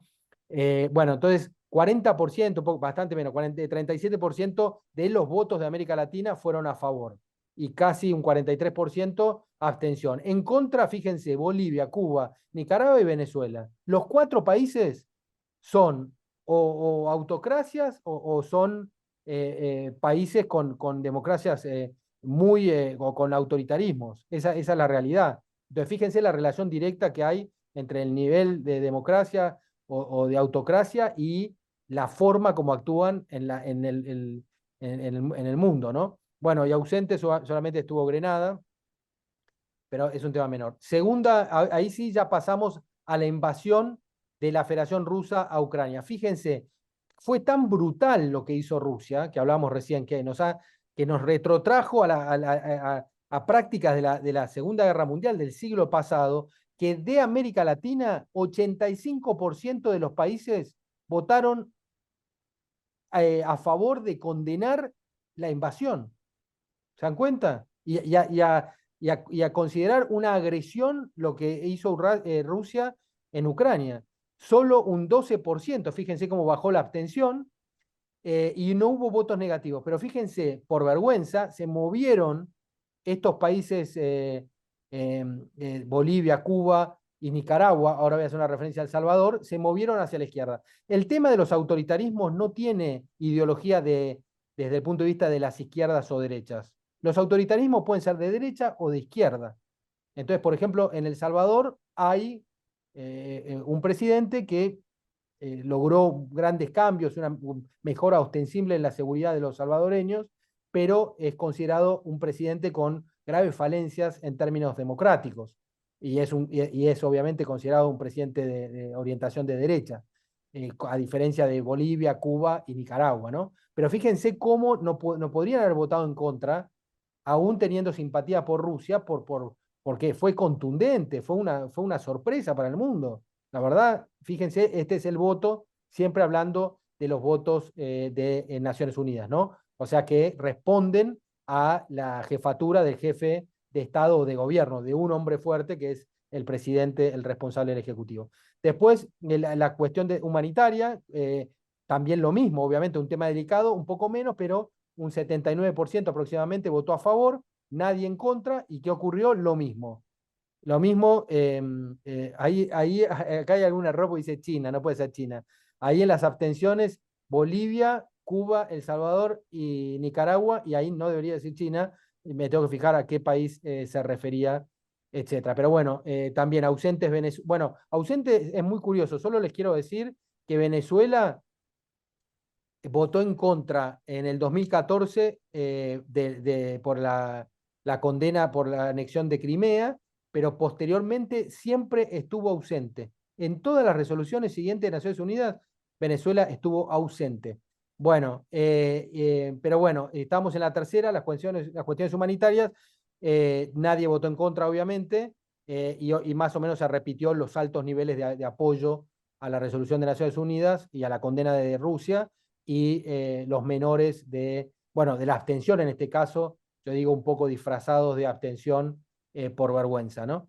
Vamos a lo cuarto, que es aquí ya baja nuevamente la adhesión, porque es algo duro, quitaron a Rusia la membresía del Consejo de Derechos Humanos de las Naciones Unidas, allí aumenta el nivel de indecisos, Brasil, que acompañaba todos los votos, pasa a estar como indeciso, y obviamente esto también hubo presidentes diferentes, ¿no?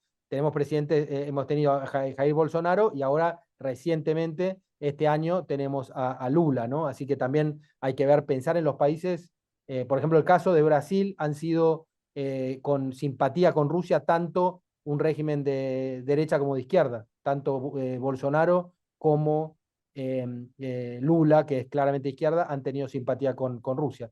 Pero bueno, y allí ven, y Argentina, como ven, excepto en la primera, que se abstuvo, la de Crimea, en todo el resto votó acompañando las resoluciones de Naciones Unidas.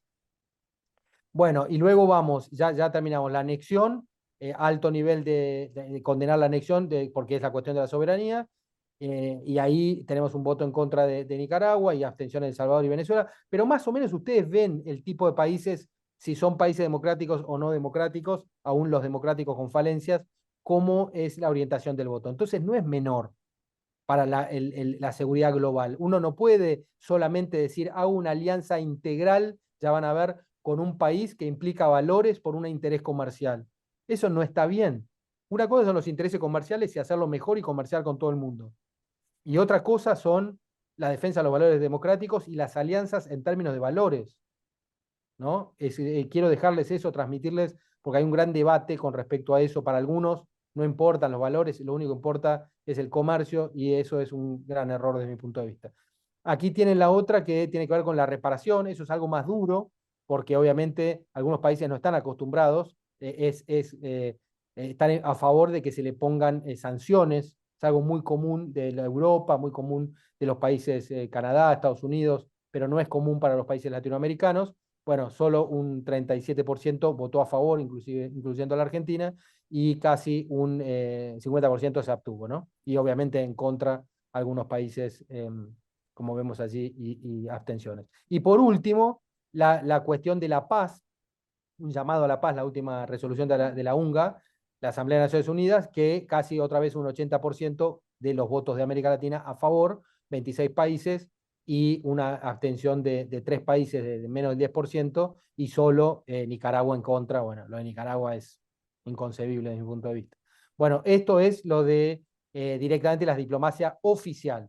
Ahora fíjense la diplomacia parlamentaria. En paralelo, pero concentrado en 3 resoluciones que se vieron en asamblea, se necesita 2/3 para aprobar estas resoluciones en el ámbito parlamentario, pero con la diferencia que no votan los ejecutivos, o eventualmente votan los ejecutivos a través de quién, de sus representantes de su partido, pero como en los parlamentos de países democráticos hay de otro partido, que es la llamada oposición, se puede dividir el voto. Entonces, fíjense lo que ocurrió. Con respecto a la primera, que fue la primera resolución, que fue en el 2002, en marzo, bueno, tuvo su propia resolución también en marzo del 2002, en la asamblea que se hizo en Nusa Dua, en Indonesia, y allí se lograron los 2/3 con los votos de positivos de Chile, de Ecuador, de México, de Paraguay, de Surinam y de Uruguay. Solo hubo 3 abstenciones, fíjense cómo dividió el voto Surinam, ¿no? El resto de los países no están porque o estaban en la asamblea y no quisieron votar, o porque no habían ido a la asamblea, ¿no? Con respecto a la anexión de los territorios, esto de los referéndums y todo esto que fue posterior, fue más avanzada la guerra, a la segunda mitad del año, allí aparece ya Argentina, Bolivia, Chile, Perú, Surinam de vuelta y Uruguay, y fíjense, Argentina tuvo 16 votos a favor y 11 en contra. Los 16 votos a favor fueron de legisladores de Juntos por el Cambio, los 11 en contra fueron de legisladores del kirchnerismo, no en contra, perdón, me retracto, se abstuvieron de votar, ¿no? Y Bolivia, 1 a favor y 3 abstenciones, 10 a favor Chile, bueno, 14 Perú, y fíjense, Surinam ya cambia, 6 abstenciones y 4 a favor.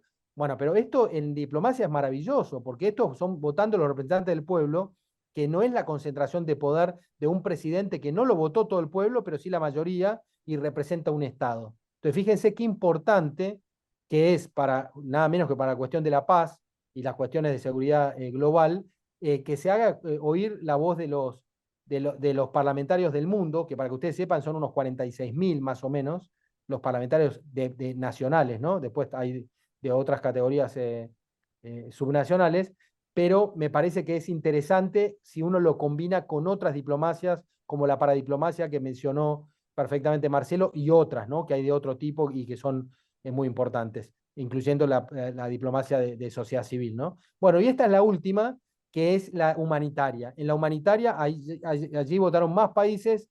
Argentina también se dividió el voto, 7 de Juntos por el Cambio votaron a favor, y no solo votaron, sino que fueron los responsables de llevar la propuesta junto con Chile, y se aprobó con una asociación fundamentalmente del Grupo Geopolítico de Europa, que se le llama 12 más, y obviamente países africanos, parte de países de Asia, etc.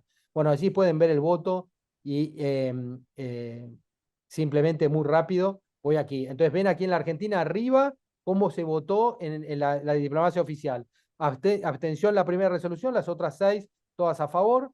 En el caso parlamentario, la primera no estuvo presente, la segunda 16 votos a favor, 11 en contra, 7 y 7, ese es el cálculo, en contra no, perdón, el amarillo significa abstención.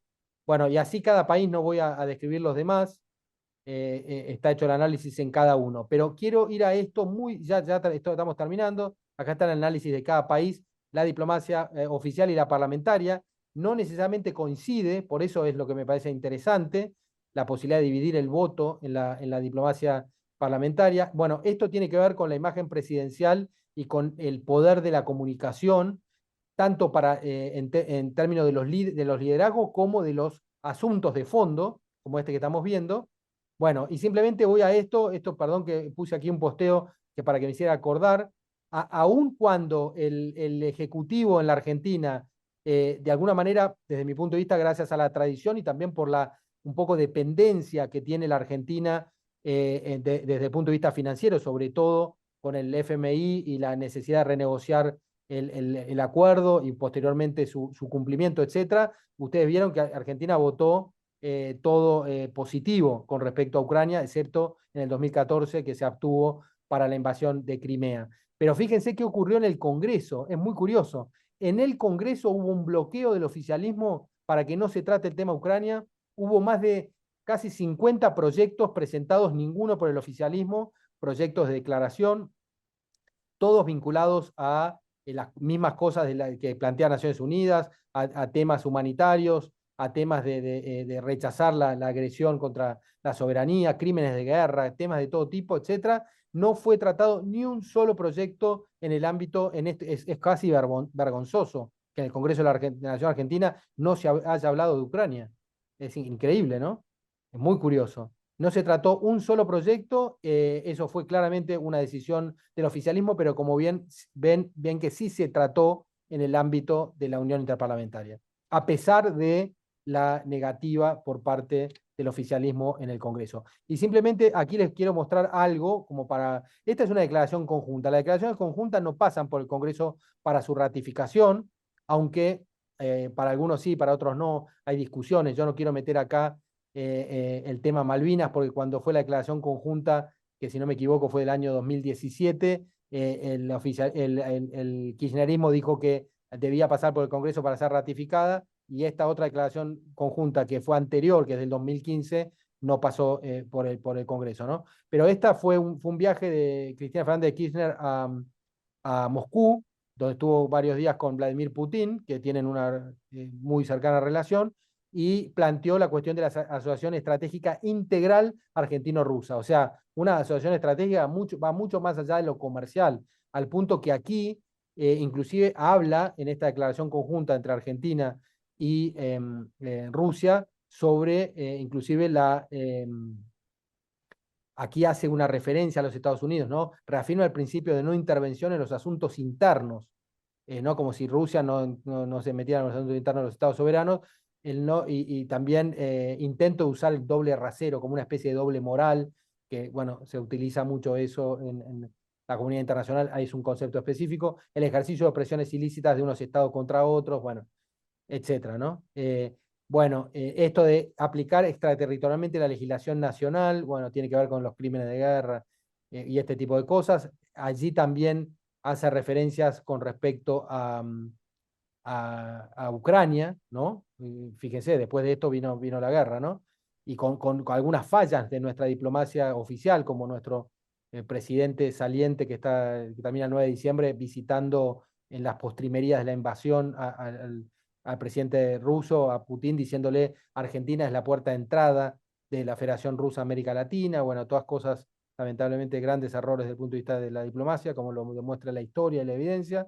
Bueno, esto no se debe hacer, pero si lo hace un líder, digamos, con cierto nivel vamos a decirle, poco democrático, por decirlo de alguna manera, tiene que existir mecanismos en un país que tiene calidad democrática para de un modo u otro buscar la forma como hacerse oír a través de su parlamento y en los ámbitos internacionales a través de la diplomacia parlamentaria. Entonces, no pueden depender más las democracias modernas de los liderazgos fuertes de una sola persona. También con Brian Bird veíamos el día de ayer y hemos visto muchas clases anteriores en un programa llamado Programa de Estudios Americanos, entendiendo la política del gobierno de Estados Unidos, que los países lo que se defiende es a los intereses del país y no los personalismos de una persona que está ocupando digamos, el cargo más importante y que debería ser el más digno, que es la presidencia de un país, ¿no? Y en términos humanitarios, y termino con esto,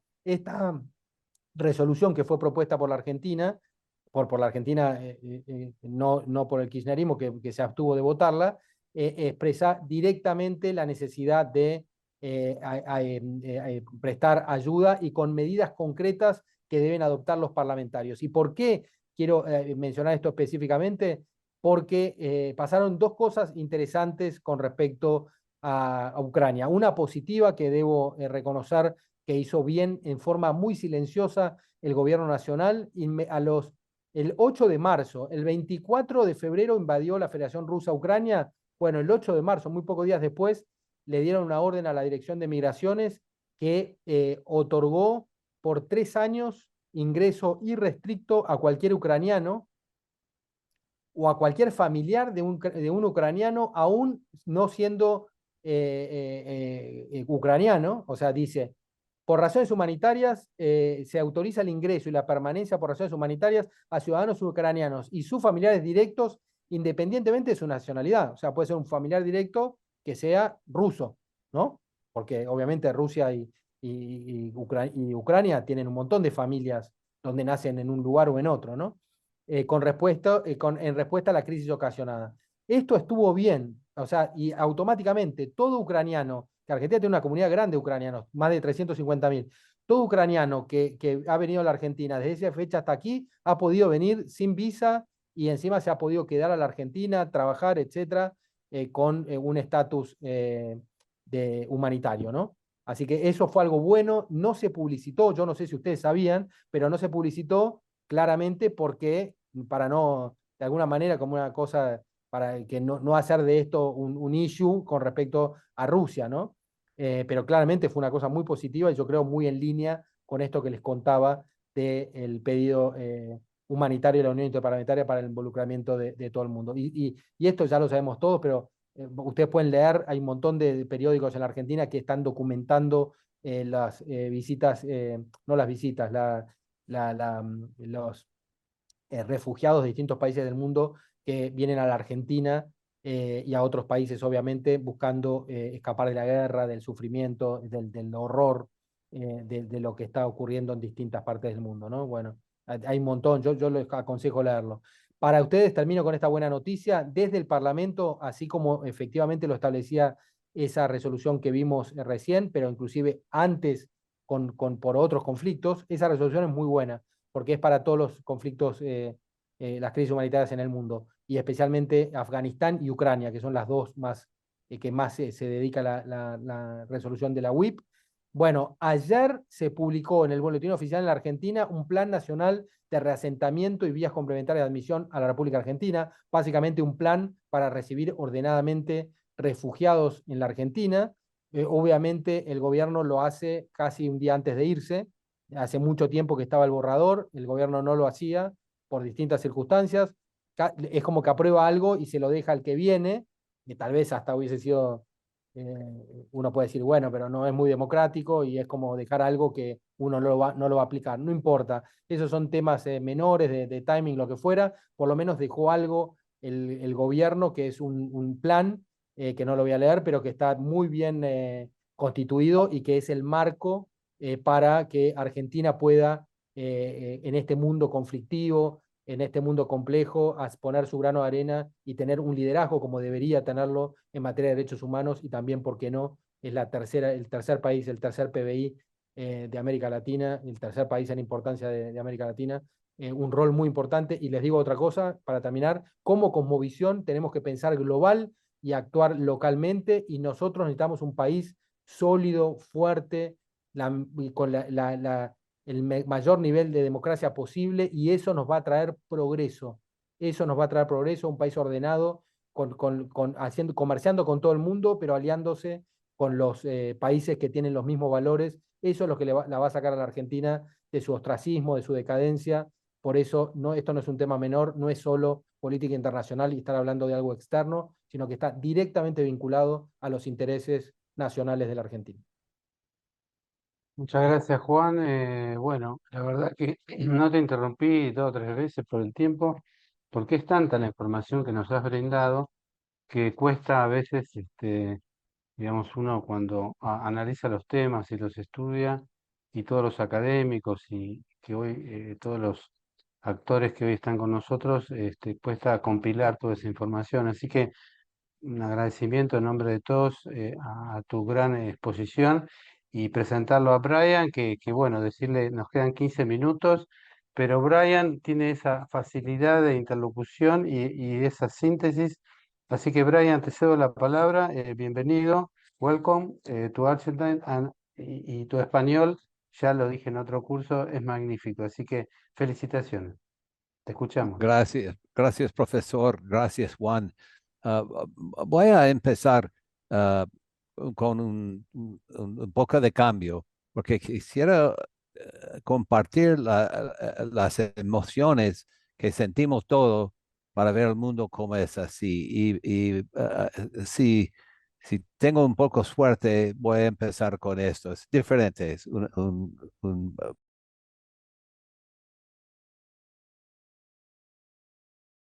entonces, esto fue la cantante de Pink Floyd y su canción es A Beautiful Day for Freedom. Y los escribieron después de la caída de la muralla en Alemania. Y voy a darle las palabras si puedo. A ver. El sentido este, cuando se cayó la muralla de Berlín, discúlpame, sentimos un momento de paz, con la esperanza que el mundo iba a cambiar y que no tuvimos que vivir en miedo por nuestros hijos y los que siguieron de ellos. Eso fue un momento muy bonito. Estas son las palabras de la canción que iba a tocar. Y empieza con, este día, tiramos las cerraduras, levantamos un grito de la libertad. Todo pareció muy bonito. Como decía, pensábamos que quizás después de miles de años de la guerra, derramamiento de sangre, conquista territorial y gobernantes despiadados, nuestra especie había llegado a sus sentidos. Pero en la canción y en la realidad no pasa así. Volvimos los humanos a luchar, a amenazar, a atacar, a matar, a destruir. Y rompimos todo. Y el sentido de desilusión de esto es profundo. Pero quiero decir, ¿qué es el riesgo que corremos ahora mismo en el mundo? El riesgo es nada más que perder el los derechos que luchamos por más que 2 siglos, que están destacados en nuestra famosa Declaración de Independencia, lo que en español es sostenemos como evidentes por sí mismas estas verdades, que todos los hombres son creados iguales, que son dotados por su creador de ciertos derechos inalienables, que entre estos están la vida, la libertad, la búsqueda de la felicidad, que para asegurar estos derechos se instituyen gobiernos entre los hombres que deriven sus poderes legítimos del consentimiento de los gobernadores. Esto es lo más importante. Para mí, el sentido de vivir en libertad y de democracia es esto. Pensábamos que fueron obvio, pero es también ahora mismo obvio que los dictadores y los tiranos no lo hacen, o a ellos no lo hacen obvio. Entonces la pregunta es, como Juan estaba presentando, ¿cómo preservamos, defendernos y expandimos esos valores frente a oponentes activos, serios y poderosos? La brillante escritor Anne Applebaum, y no sé si te puedo ver, pero su libro es impresionante. Es The Twilight of Democracy, Democracia, y se puede comprarlo en español también. Chequeé por el Amazon. Y ella presenta esta observación que en este mundo ahora los dictadores, los autocráticos, funcionan como organizaciones de crimen y comparten recursos, comparten información, comparten dinero, totalmente aparte de las reglas morales, de las leyes internacionales, de los acuerdos humanos. Ellos son más como criminales, quiero decir, y hay que entenderlos así. Y hay un peligro ahora mismo en lo que digo, la falsa equivalencia. Personas quieren decir, mira, los rusos y los chinos son los mismos que los americanos, que los argentinos, que los britanos. Esto no es correcto. Y la evidencia mejor que no es correcto, esta equivalencia falso, es que podemos mantener esta conversación ahora mismo sin miedo. Y los jóvenes, los viejos, cualquier edad que dicen, no hay diferencia, todos los políticos son iguales, todos son por sí mismos, todos son totalitarios. No es verdad. Hay una diferencia importante y hay que respetarlo y reconocerlo. Entonces, ¿cómo vamos a responder? Juan destacó muy bien la diferencia y los problemas como la guerra en Ucrania y otras partes del mundo. Y yo creo que es el tiempo para resolver eso, por lo menos para responder. No sé si podemos resolverlo. Para responder, tenemos que crear una nueva organización internacional de intereses combinados de seguridad económicos basado en el respeto de la defensa de los valores y libertades democracias. ¿Por qué? Porque para mí es obvio en el respecto de defender la democracia contra amenazas actuales y quizás más importante aún, crecientes amenazas futuros. No veo señales de que el ONU, bajo la membresía, reglas y limitaciones actuales, esté a la altura del trabajo. La ONU no puede resolverlo, es evidente desde mi punto de vista. Entonces, tenemos que formar un nuevo grupo, creo, un nuevo acuerdo, más que la OTAN, en todo el mundo que reconozcan la amenaza de las naciones antidemocráticas y se unan en torno a principios claves. ¿Cuáles son los principios claves? No tenemos, nos queda tiempo suficiente, pero lo importante es reconocer este.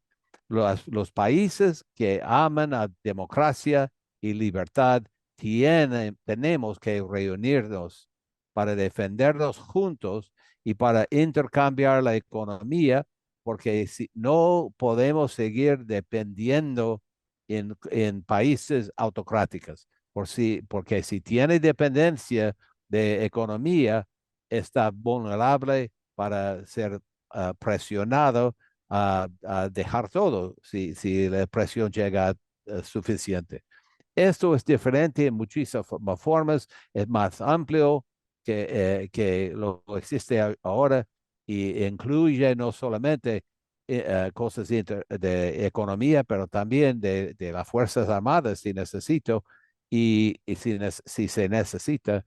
Y además una cosa, por muchos años, desde la Segunda Guerra Mundial, nuestro país, Estados Unidos, ha pagado la mayoría de los gastos de defender democracias en todo el mundo. No se puede continuar. Tenemos todos que reunirnos, nuestras economías, nuestras Fuerzas Armadas y nuestra cooperación para defender todos contra la amenaza de los totalitarianos.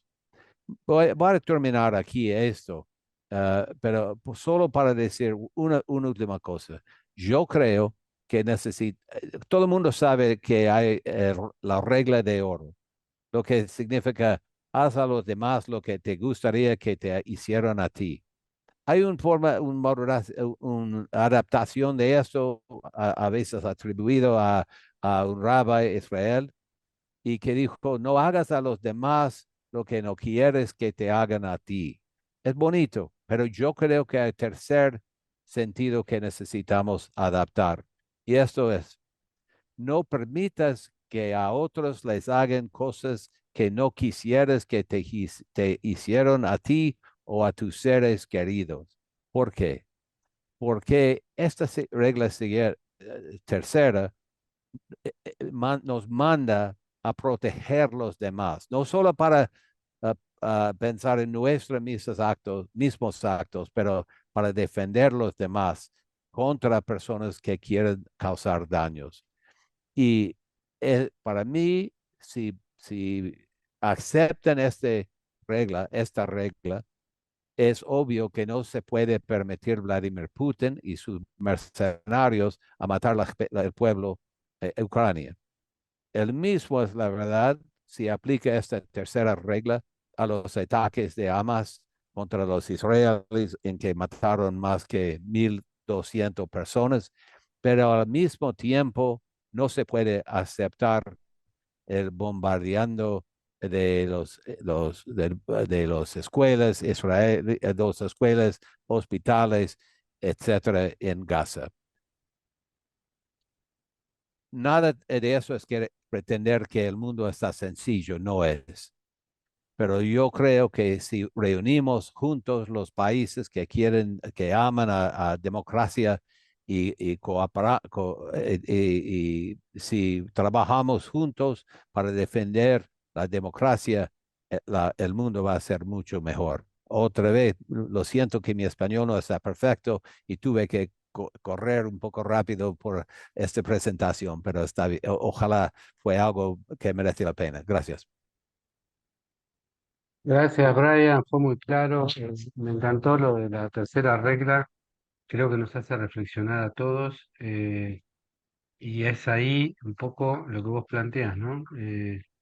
No es no me hagas o yo te hago, sino no permitamos que aquello que no nos gusta que nos hagan, terceros lo hagan. No estemos ajenos a un mundo convulsionado y construyamos un mundo con valores democráticos.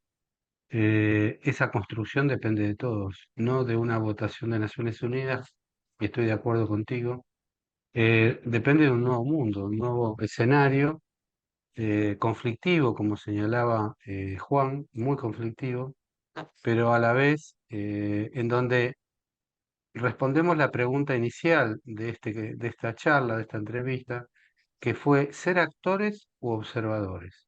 Creo que la respuesta está, seamos actores. Y actores no quiere decir que vayamos a la guerra, quiere decir que luchemos por la paz, que luchemos por la construcción de los valores y las ideologías van a estar siempre, pero creo que los valores democráticos y occidentales son los que elegimos en general en América Latina y en otras partes del mundo, y esos son los valores que tal vez en nuestro caso, nuestros abuelos, nuestros inmigrantes trajeron de Europa, pero que construimos en la Argentina un país con valores. Entonces, sigamos luchando por esa construcción. Creo que el escenario internacional está disruptivo, está con muchas contradicciones, sin lugar a dudas, y bueno, las noticias, como decía también Juan en su presentación, empiezan a ser fake news o falsas noticias, o esta inteligencia artificial empieza a transformar los escenarios.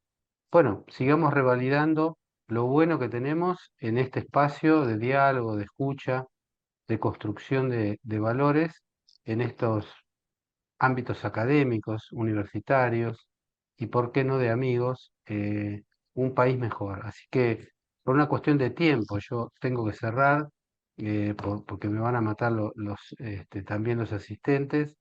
Quiero agradecer a Brian porque excellent your Spanish, not your English. Excelente español una vez más, Brian. Y además, Brian también está colaborando en Argentina, está trabajando también como académico en distintos lugares y en la Universidad Austral. Por lo tanto, digamos, está compartiendo con nosotros en nuestro país un poco nuestras vivencias y conociéndolos. Así que también es un gusto que estés y sos bienvenido también en nuestro El país gusto es con mío, tanta gracias. experiencia, tanto conocimiento que tenés, Brian. No es fácil lo que te ha tocado, vos has estado en el Congreso americano por varios periodos y sin duda conoces muy bien los escenarios internacionales. A todos y a Juan en particular les vamos a dar un aplauso de despedida.